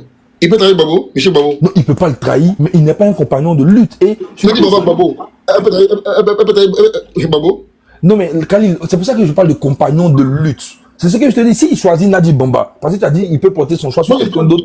Peut-être pas les compagnies de longue lutte. Non, c'est pas pareil. Non, mais ce que je dis, c'est que s'il les choisit eux, c'est-à-dire que les compagnons, moi je vois, c'est-à-dire qu'il va passer le flambeau à quelqu'un qui est son compagnon de lutte, qui partage au moins les idéologies de gauche. Donc, il donne à Michel Gbagbo, bah, on sera dans le népotisme le plus évident. S'il donne à Nadi Bamba, là même c'est clair. S'il donne à Stéphane Kipré, ça sera, en fait, il va donner raison à tous ses détracteurs. Parce que Stéphane Kipré, je dis, c'est pas je sais pas comment dire, j'ai pas envie de dire quelque chose qui peut paraître insultant, mais aujourd'hui, la Gbagbo est coincé. Il peut pas passer la passe à quelqu'un rapidement comme ça, mais aussi, il peut pas donner au Don Melo là parce que il va pas maîtriser aussi la chose. C'est des gens qui sont plus smart et plus avancés que lui. Donc, ils sont tous en train de constater un truc. Et les Don Melo là, ils ont regardé Gbagbo fait. Il n'y a pas de stratégie claire derrière. Gbagbo compte sur qui? Les cyberactivistes, la stratégie de Soro Guillaume, des pays de l'AES, etc. Et eux-mêmes, ils ne maîtrisent pas de bout en bout ce qui va se passer. Donc là, aujourd'hui, là, ils sont en train de jouer à la loterie. Et Awa Domelo, il a vu qu'il peut pas rester dans ça. Moi, je suis surpris du fait que les gens ne comprennent pas ça. Regardez le narratif de Afin Guessan, je termine là-dessus. Mais Afin Guessan, il dit quoi? Il dit, on va les battre dans les unes, l'union de l'opposition dans les unes. Pourquoi Afin Guessan, il ouvre ses bras au Cap? Et aujourd'hui, eux seront prêts à ouvrir leurs bras à tout type d'alliance, mais d'alliance de gauche pour battre Alassane Ouattara. Et ça, c'est l'aspiration de certaines personnes, mais pas, justement, de Laurent Gbagbo et de sa clique. On se rend compte de ça aujourd'hui. Sinon, tu ne peux pas laisser Simone Gbagbo, Blé Goudé, etc. et aller t'allier à Soro, encore moins à Thiam avec qui tu n'es pas sur la liste électorale. Donc, moi, je suis surpris du fait que non, les gens de l'AES ont commencé ça il y a longtemps, mais derrière, moi, j'ai pas peur parce que j'ai eu beaucoup trop peur en 2020 que ce qui est en train de se passer là. Peut-être que c'est le fait que je sois peut-être rassuré cette année-là qui va me surprendre, mais j'ai même pas peur parce qu'ils l'ont commencé il y a très, très, très longtemps. Le dénigrement chez les anglophones, ils l'ont commencé il y a très longtemps, très longtemps. À la différence que cette année-là, je veux dire, on a des gens, des militaires, des putschistes qui contrôlent de grands territoires et qui forment des civils au maniement des armes, des VDP, que ce soit au Mali, que ce soit au Burkina ou même au Niger. Mais grand frère, est-ce que tu penses qu'ils vont prendre le risque d'ouvrir un autre front vers la Côte d'Ivoire? Non, ils le savent équiper. Une stratégie, Matt. Non, c'est ce que je suis en train de dire. Est-ce qu'ils vont prendre le risque d'ouvrir un front vers la Côte d'Ivoire non, c'est pas un front qu'ils vont ouvrir. Voilà, ils vont pas ouvrir un front. Le but là, c'est pas d'ouvrir une guerre ouverte contre la Côte d'Ivoire. Le but, c'est de réussir à la différence de 2020. Voilà pourquoi l'État de Côte d'Ivoire, avec ses alliés, la France, les États-Unis et tout ça, doivent, je pense, et moi j'ai confiance, je l'ai toujours dit sur ce panel-là, par rapport à l'appareil sécuritaire, doivent ouvrir l'œil. Parce que qu'est-ce qu'ils font? Ils forment des gens. ils les font passer la frontière et ils viennent chez nous et ils sont là. Et au moment opportun, ils se mélangent dans les manifestations et ça dégénère comme ce qu'on a vu en 2020. Mais voilà beaucoup de personnes ont été arrêtées. C'est ce que je dis que c'est pas... En fait, il y a eu tellement de personnes. Je vous explique l'histoire que Ibrahim Traoré a racontée sur le je pense, RTB et tout, en disant que le ministre de la Défense de Côte d'Ivoire lui refuse de vendre les armes. Mais derrière, c'est des armes qui ont été retrouvées avec des gens qui parfois, c'est la plupart d'origine burkinabé et tout, les armes ont été saisies par l'État de Côte d'Ivoire et qui est allé justement, parce que sur les armes là, on peut savoir, on peut retracer justement ces armes là, et ils ont su que c'est des armes qui venaient de la Turquie et ils ont été voir la Turquie justement pour leur dire à qui vous avez vendu les armes, etc. Donc, en fait, je pense qu'il y a un article de Jeune qui retrace justement ce truc-là, mais très clairement. Oui. Accorde-moi juste 2 minutes. Je vais te demander, il y a un monsieur que j'ai fait monter, comme je l'ai fait monter, je voulais savoir quel est son avis et tout et tout. Docteur Eric Mohamed. Oui, bonsoir Daouda, bonsoir Khalil et bonsoir Ismo. Il y a aussi Eric qui est là. Hein? Ah oui, bonsoir Eric, bonsoir le Marc. Khalil et Ismo, eux me connaissent un peu parce que nous sommes sur le panel du Congolais, M. Hervé Maïka. Bonsoir Eric. Effectivement, oui, bonsoir. Effectivement, j'ai eu à échanger avec le professeur Mek Somé sur la question. Aujourd'hui, aux environs de 10 heures, il y a une vidéo publiée par un compte burkinabé de l'AES qui est hébergé en Centrafrique, qui a diffusé une vidéo supposément qui se passait à San Pedro. Malheureusement pour lui, dans l'écriture de la ville de San Pedro, il a écrit San Petro. Donc quand vous allez voir la vidéo sur Facebook, c'est écrit San Petro au lieu de San Pedro, où il a dit Alassane, où tu es où, le fétiche, ton fétiche où. Donc vous voyez que après je suis allé poser la question à M. Somé. Il m'a dit, regardez bien ce qui s'est passé au Niger.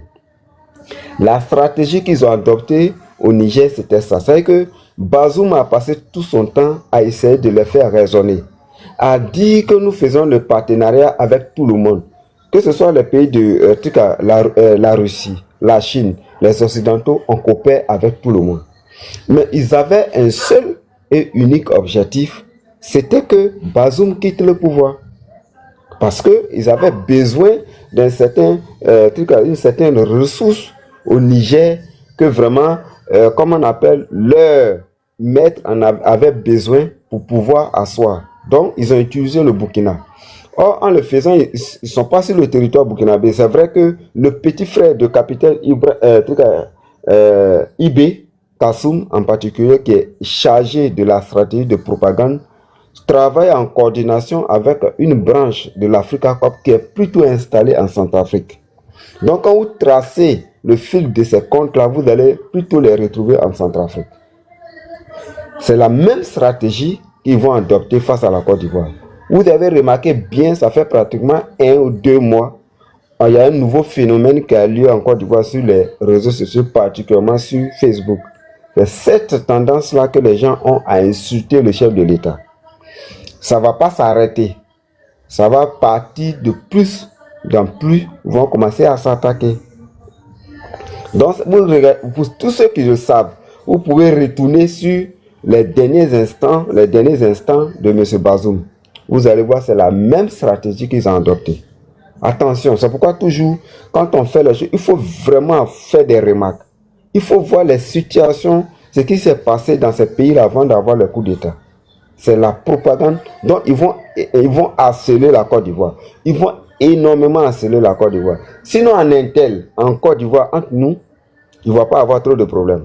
C'est-à-dire, si on se fie au contexte de 2025 cette année, il n'y aura pas énormément de conflits en interne.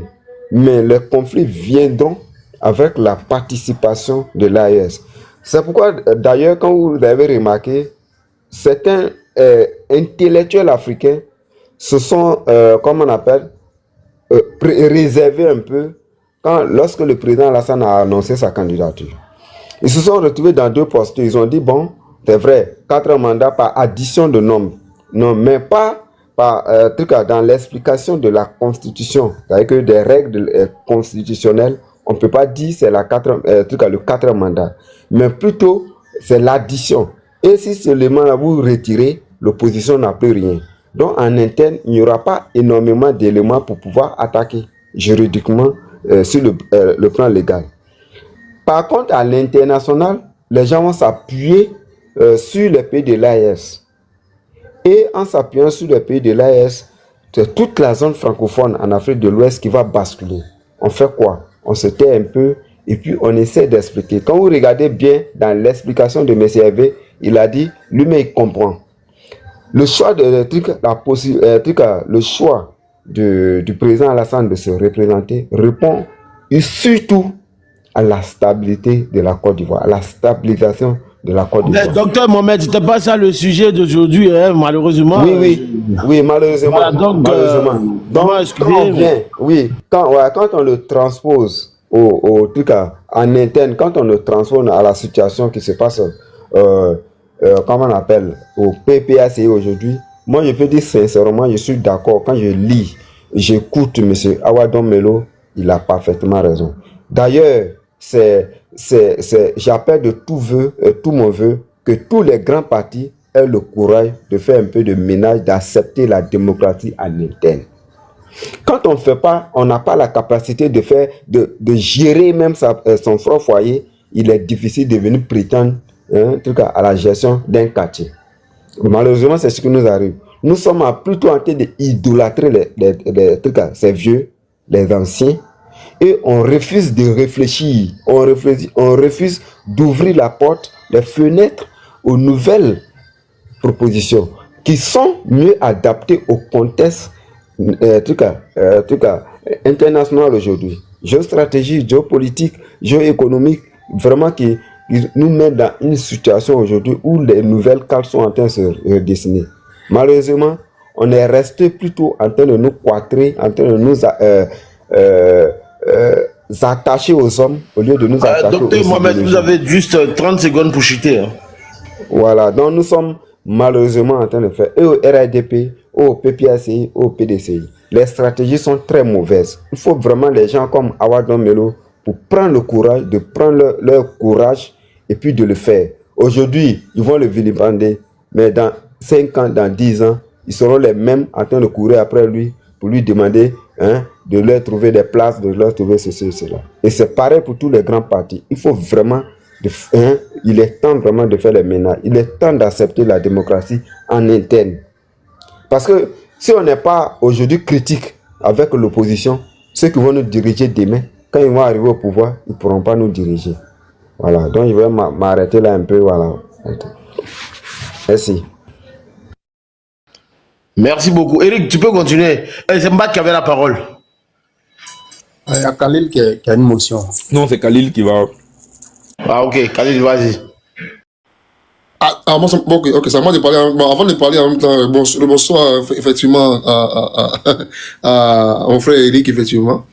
C'est vrai qu'au départ, il a eu du mal parce que, peut-être qu'il a plutôt abordé sur un autre point qui n'était pas trop le sujet, mais à la fin, il s'est plus ou moins repris, en fait, en revenant sur le cas d'Awadon Melo, et ainsi de suite.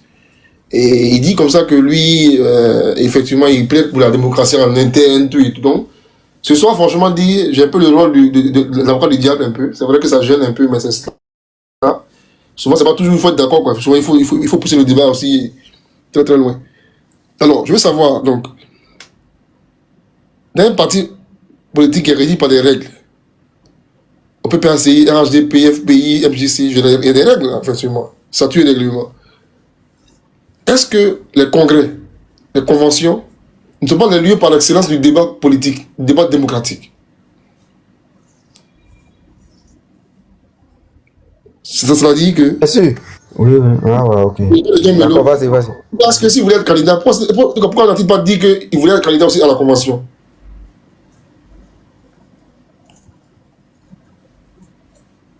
Mais est-ce que on lui a comment on appelle, donné l'occasion de le faire? Moi, ma question, c'est ça. Est-ce qu'on lui a donné l'occasion? On doit lui donner l'occasion. Oui. Est-ce que là, on lui a donné l'occasion de le faire, mais il a fait, non? Non, attends d'abord.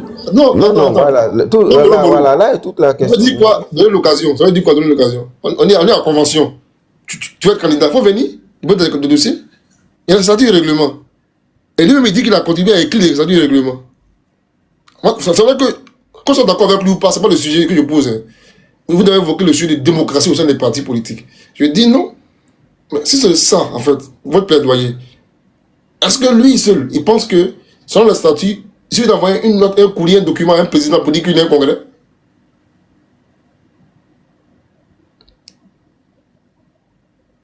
Parce que la vérité, c'est qu'il demande, c'est ça, en fait. Oui, ok. Donc, je pense que sur le plan là, soyez un peu prudent. Moi, tout à l'heure, j'ai félicité effectivement Don Melo, comme je fais d'habitude, par habitude ou bien par galanterie politique. Tous ceux qui veulent le candidat, moi je les félicite. Je leur dis bravo, bonne arrivée. Ça, c'est mon habitude. Maintenant, après, au moment venu, on fera le débat de fond.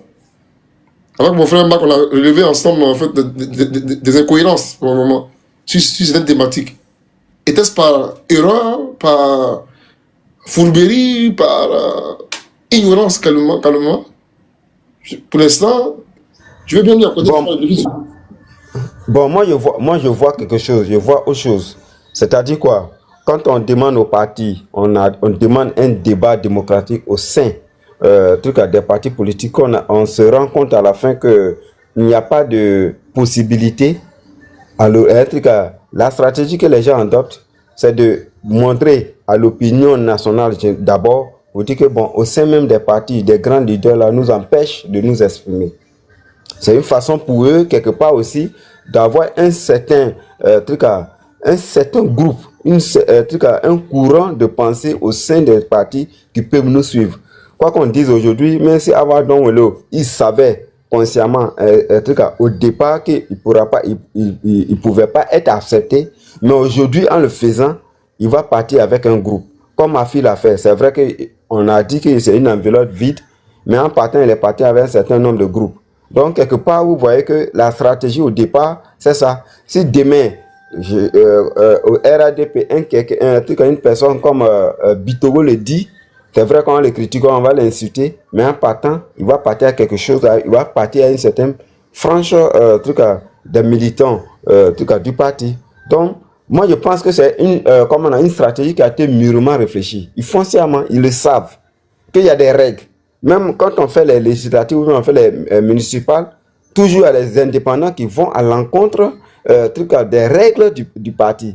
Mais après, ils sont acceptés. Quand ça marche, on applaudit, on accepte, ils reviennent. Quand ça ne marche pas, bon, ils vont grignoter les murs du parti en attendant qu'ils soient réintégrés. Donc, c'est bien. Voilà, ils le savent. Donc, c'est, comme on appelle, comment je peux appeler ça, c'est, il fait en sachant très bien que ça peut marcher, mais tout qu'on fait, il va partir avec une partie des militants. Ça, c'est sûr. Parce que quoi qu'on dise, il y a les militants, pour eux, il faut avoir un plan, toujours un plan B. Il faut un plan B. Il ne faut plus laisser le terrain seulement au RADP. Il faut forcément un plan B. Et ceux-là, ils vont l'accompagner. Quoi qu'on dise, ils vont l'accompagner. Donc, en le faisant, ils sont en train de fragiliser le parti. Ils savent très bien les règles. Il faut passer par les conventions. C'est comme ça, moi, je vois plutôt la chose. Bon, ok. Je prends mon tour de parole rapidement maintenant parce que c'est tellement. Merci beaucoup, Eric, en fait. Donc, je disais que tu as marqué un point sur un seul élément, c'est-à-dire que souvent, il y a l'incohérence même des partis politiques eux-mêmes. Parce que. Mais cela revient encore à la règle fondamentale de la politique, c'est-à-dire que c'est un rapport de force. Voir 10 députés, 20 députés aller en indépendant, revenir vers moi pour dire non, prends-moi, ça s'impose à toi. Hein. Ça s'impose à toi. Qui va accepter, n'est-ce pas, de voir, n'est-ce pas, 20 postes de députés indépendants issus de notre parti politique former un courant contre nous au Parlement? Qui va accepter? Ça tombe sous le coup du bon sens. Donc la politique aussi est une question de rapport de force. Et donc, on va analyser au moins opportun. Mais une chose est certaine, c'est que Don Melo va capitaliser sur un fait. Parce que ce qu'il vient de faire, s'il avait fait ça en 2010, 2011, 2012, 2013, jusqu'en 2020, mais ce serait un suicide politique, hein, plus prononcé, plus grave encore. Mais il y a eu le temps de Bleu Goudé, il y a eu le temps de Afin Guessan, il y a eu le temps de Malou Koulibaly. Peut-être que c'est tellement que le militant lambda PPACI, même en dehors du PPACI, se pose des questions. Oui, ce soir, il faut se poser des questions. La question est de savoir finalement, est-ce que ces questionnements-là pourront emporter une adhésion au projet politique de Dombello? Parce qu'il y a le fait d'espoir de dire oui, j'ai de la sympathie pour tel monsieur, parce qu'il subit telle injustice, avérée ou supposée, et puis il y a le fait de convertir cela, n'est-ce pas, en nul, en vote dans les urnes. C'est un autre challenge. Va-t-il réussir cela? On va observer. Mais fondamentalement, je dis ça toujours. Moi, à l'heure actuelle, je pense que Laurent Gbagbo est tellement esselé et isolé sur le plan diplomatique et international que je me réjouis, à l'instant de Claude Saïd, du fait que le PPACI soit aussi autant morcelé. Le camp Gbagbo soit autant on va dire, étalé, il part et d'autres. Donc Melo, à mon avis, était l'une des voix, de ces voix-là au sein de ce parti politique qui pouvait avoir des connexions facilement ci et là. Laurent Gbagbo encore certainement a forcément des connexions, mais pas aussi prononcées avec le BRICS et notamment avec la Russie comme le serait un Don Melo. Donc moi je m'en réjouis. Un Don Melo en quittant Laurent Gbagbo, il se prive, n'est-ce pas, d'un fort appareil politique que le PPACI. Fort, bien sûr, relativement. C'est vrai que le PPACI, selon moi, est très faible vis-à-vis du PDCI ou du RHDP aujourd'hui, sur le plan de la mécanique politique, c'est vrai. Mais un nouveau parti pro Domelo serait forcément encore plus faible que le PPACI aujourd'hui. Donc, politiquement, moi je m'en réjouis. Démocratiquement, sur le plan de la liberté, je m'en réjouis parce que c'est une nouvelle offre également aussi qui va venir, certainement, c'est ça à saluer. Et donc, je dis encore bravo à lui, et voilà, quand on va observer. Mais je ne veux pas jeter l'enfant dans la thème sur Laurent Gbagbo parce qu'il allait vers Guillaume Soro, parce que non. En politique, l'ennemi de mon ennemi, c'est mon ami. Donc, même si moi je suis en train de RHDP aujourd'hui, que je sens que il faut faire une passe, ou bien un pavé bleu goudé, je vais le faire. Rien que pour emmerder Laurent Gbagbo, je vais le faire. Voilà. Donc ça c'est de bonne guerre. Ça c'est pas un élément bloquant, c'est de bonne guerre. Maintenant, on va voir vraiment le contenu de ces choses-là. Mais il faut toujours voir quelque chose en filigrane. Même au PDCI RDA, je pense, pour ma part, je parle avec des amis du PDCI RDA, je sens que la dernière interview de Tidan Thiam là a fait des vagues. Ah, oui. Parce que, franchement, pour l'instant, on ne s'en rend pas encore compte, hein, mais ça va venir après. Mais Daouda, c'est sur ton panel que Lévi, il s'appelle Elvi, il a pété un cap sur Thiam là, ou c'est sur un autre panel? Parce que j'ai vu le passage de la vidéo. J'ai pas compris. Tu dis quoi? C'est sur ton panel que Elvi, le gars CIV. Oui, c'est ici qu'il a pété un câble. C'est ici qu'il a pété un câble là, voilà. J'avais vu ça quelque part, je me demandais c'était où. Mais voilà, ça rejoint ce que Khalil dit, quoi. Le malaise, justement, face à la sortie de Thiam. Et au fait que finalement, il n'a pas de liberté d'aller et venir. Le ministre l'a confirmé. Voilà. Moi, je dis que c'est ça, en fait, la réalité. On peut dire ce qu'on veut, c'est vrai, mais nous sommes actuellement à des heures très stratégiques. On parle, on commente. Mais non, faites attention. Il faut savoir faire des lectures pour comprendre. Et pour rejoindre, bon, c'est vrai que c'est pas trop le débat, c'est vrai, moi si c'est le débat ou pas, on a parlé de l'aspect sécuritaire.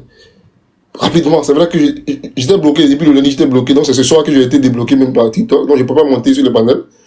Mais petite phrase rapidement, en termes de commentaires, en écho à ce que nous disons, l'intervention du président Ouattara, quand il a dit qu'il est candidat, il y a une phrase, effectivement, au-delà du fait de dire que le devoir, quand le président l'emporte effectivement sur, je vais dire, la parole donnée même de bonne foi, c'est une phrase culte à retenir. Mais il a dit ceci aussi, je suis candidat par rapport à des défis politiques, il a dit, économique, on le sait déjà, et il a dit monétaire.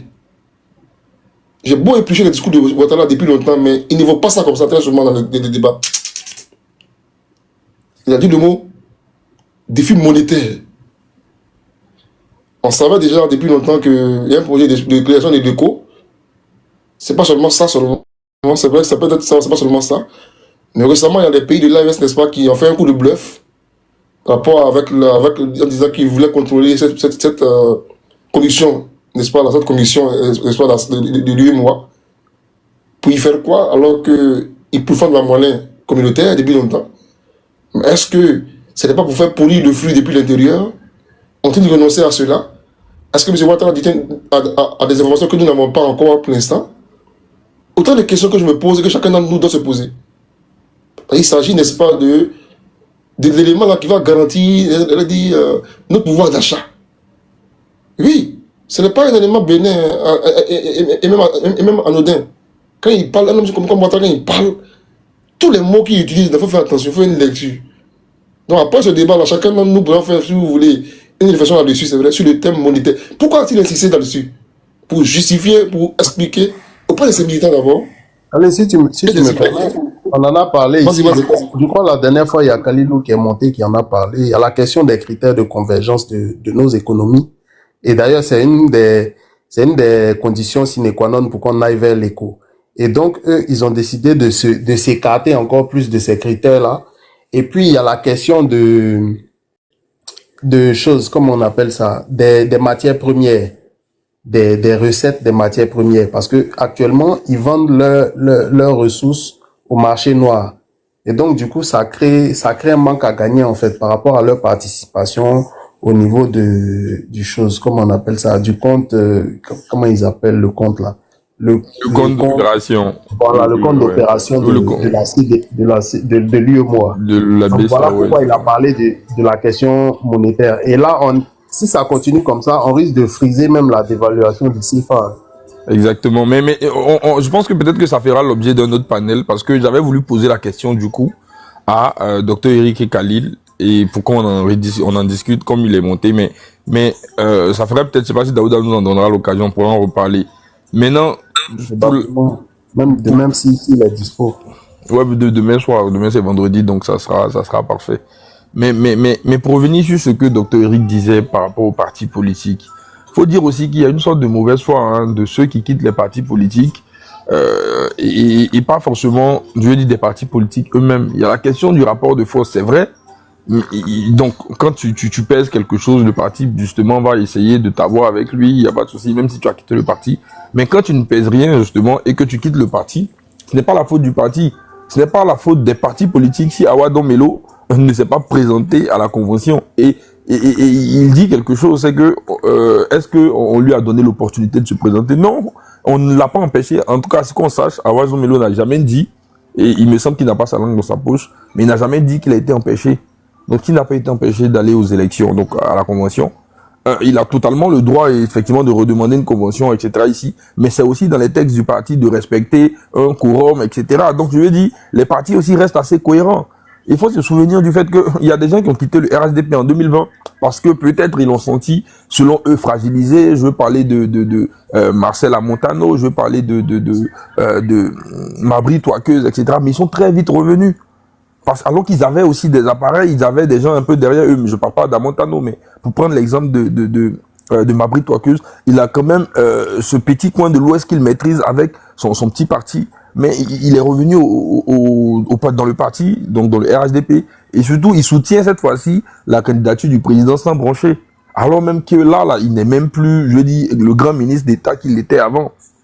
Donc, c'est ce rapport de force dont Khalil parle là. Je pense qu'il est important de mettre en avant. Et c'est là où, justement, beaucoup de personnes trouvent que il y a eu un échec de la part de Thiam. Parce que quand Thiam arrive et prend la tête du PDCI, en fait, il y a la question du tabouret. Donc, vous vous souvenez, Bakongo parlait de, tu viens, tu perds les élections, tu dois libérer le tabouret. Et même au nord de la Côte d'Ivoire, il y a eu beaucoup de candidats RHDP. Moi, je connais personnellement quelqu'un qui a gagné les élections, mais qui a perdu son poste.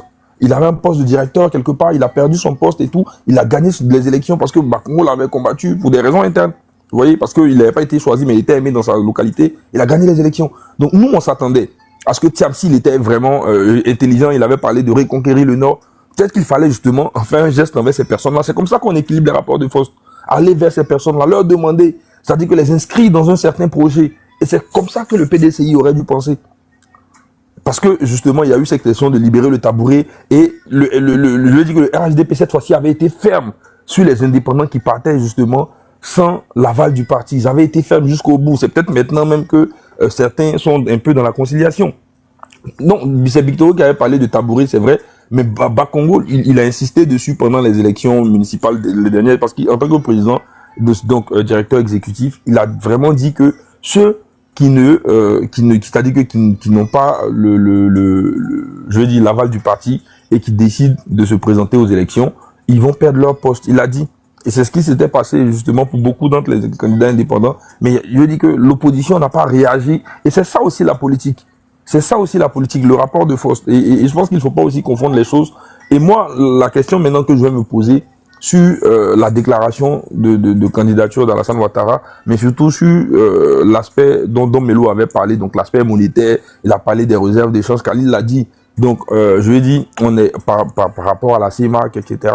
Donc, nous, notre réserve, donc on va dire notre compte d'opération qui avait un régime spécial, ne l'est plus. Donc, aujourd'hui, les gens ne le savent pas, mais les pays de la BCAO ont un défi qui est beaucoup plus grand, parce qu'on pense que c'est qu'un avantage, mais ont un défi qui est beaucoup plus grand. Et la situation justement des pays de l'AES pèse encore plus justement sur je dis sur les devises qu'on a et tout, parce qu'il y a une rigueur, il doit y avoir justement une rigueur dans ces choses-là. Donc il y a vraiment des défis monétaires sérieux qui se présentent à l'horizon.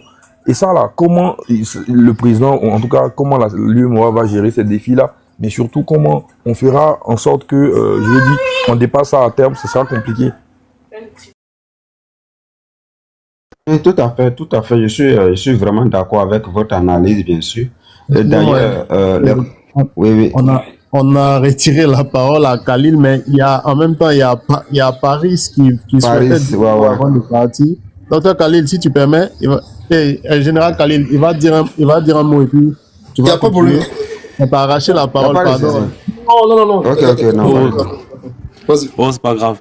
Bonsoir les gars, bonsoir. Moi, je voulais juste intervenir concernant le VRP de Luxe, le directeur Afrique occidentale du BRICS. C'est comme ça, il a dit, je sais même pas où ses bureaux se trouvent d'ailleurs, mais bon, il s'est inventé un poste. Lui, celui sait où il travaille, pour qui il travaille, à quel moment il touche ses rémunérations, bref. Moi, je sais même pas si c'était le sujet, mais je vais juste parler de lui et puis, bon, comme il se fait tard, on va pas revenir sur le sujet de fond qui semble-t-il était, on parlait de sécurité de la région, tout ça. Moi, je suis content. Je suis très content. Tant que ça contribue à phagocyter ce qui reste de leur groupement, de l'association d'amis, là, moi, ça me convient, mais parfaitement. Mais alors là, parfaitement. Parce que j'ai vu un monsieur ce soir qui a fait du tiam en beaucoup plus maîtrisé. Il dit une chose et son contraire. Un coup, je reste PPACI, un coup, j'ai ma démission qui est toute écrite. Un coup, bon, bref. Il a passé son temps à dire et c'est dédié, mais bon, après, tout ça, je dis, ça contribue à nous tracer le boulevard. Déjà, qui était assez tracé, mais ça va dégager encore la vue et puis bon, tout va être parfait. Donc, malheureusement, mais vraiment malheureusement pour nous, c'est qu'il vaut pas un clou. Rien du tout, il pèse rien, que dalle. À Bongwanou, je sais même pas si on le connaît. Voilà un monsieur qui sort dans la rue, il peut prendre le bus même sans risque de se faire agresser parce que personne ne le connaît. Donc malheureusement, c'est le seul défaut de sa candidature parce que je pense que même à Salé même est beaucoup plus présent sur le terrain que lui. Sinon, à côté de ça, bon, si demain Katina peut sortir aussi des rangs au motif qu'on les traite trop de Djoula, c'est bon pour nous aussi. Tout ça on prend, on met dans la besace. Moi, ça me convient. C'est parfait pour moi. Donc, franchement, je voulais juste me prononcer là-dessus pour dire que le monsieur il est en mission. Il faut qu'il justifie son salaire. C'est des gens, ça va même pas m'étonner si c'est pas eux qui ont contribué à installer des usines de trolls au Burkina, tout ça, parce que il est visiblement en mission. Parce que venir parler de la France sur un plateau de télévision, moi, si je l'ai en face de moi, je vais lui poser la question de savoir c'est quoi les intérêts de la France, ou mais c'est quoi l'importance de la France d'après lui en Côte d'Ivoire aujourd'hui en 2025. Parce que s'il veut parler de Bolloré n'existe plus. S'il veut parler de je sais pas quoi, moi je sais pas, quand il parle de France, je sais pas s'il faut déblonner l'ambassade de France pour la virer, pour que ça les satisfasse, je sais pas. Bref. Donc, tant que ces gens-là vont étaler leurs incohérences comme ça va vraiment nous faciliter la tâche de ce qui est de déconstruire les mensonges et tout ce qu'il raconte de pas vrai, tout ça. Et puis, juste une petite digression à Dr Eric pour lui faire comprendre que quand tu te débarrasses des vieux, là, tu ramènes qui? Des jeunes idiots? Parce que moi, je préfère encore un vieux serein, intelligent qu'un jeune idiot. Donc, le truc, c'est pas de se débarrasser des vieux, mais on met qui à la place. Non, je suis d'accord avec toi. Effectivement, non. Bonne nuit. Ouais. Vous avez parfaitement raison. D'ailleurs, c'est la problématique face à laquelle nous faisons tous aujourd'hui, c'est qu'on enlève les vieux et puis on met qui? Les jeunes même d'ailleurs qui ne veulent pas se dégager vraiment, véritablement pour montrer une nouvelle façon de faire, de penser, de réfléchir. Eric, s'il te plaît. Voilà, Eric, s'il te plaît. Eric, s'il te plaît. Je vais répondre au juge Carter. En fait, il n'est même pas de connivence. Dire qu'il est de connivence, c'est comme si tu l'envoyais trop loin. C'est comme si ça soit d'égal à égal pour discuter avec eux. Il est en intérim, ils l'ont embauché dans une boîte d'intérim, ils lui ont confié une mission. Est-ce que tu connais mieux les Noirs? Tu penses que tu peux infuser notre venin? Il dit oui, j'ai travaillé là-bas, je connais un tel. Et puis on dit bon, vas-y, voilà, t'es bien en business, voilà ton ordre de mission, voilà tes frais de mission, vas-y. Et puis ramène-nous ce que tu peux nous ramener. C'est tout. Il n'est pas de connivence. Dire qu'il est de connivence, c'est comme s'il s'assoit d'égal à égal, il s'assoit avec Lavrov pour discuter. Moi, ça m'étonnait même qu'il ait vu Lavrov de ses propres yeux un jour. C'est dit, hein. Non, mais en réalité, Paris, il le dit. Exprime ton avis en commentaire.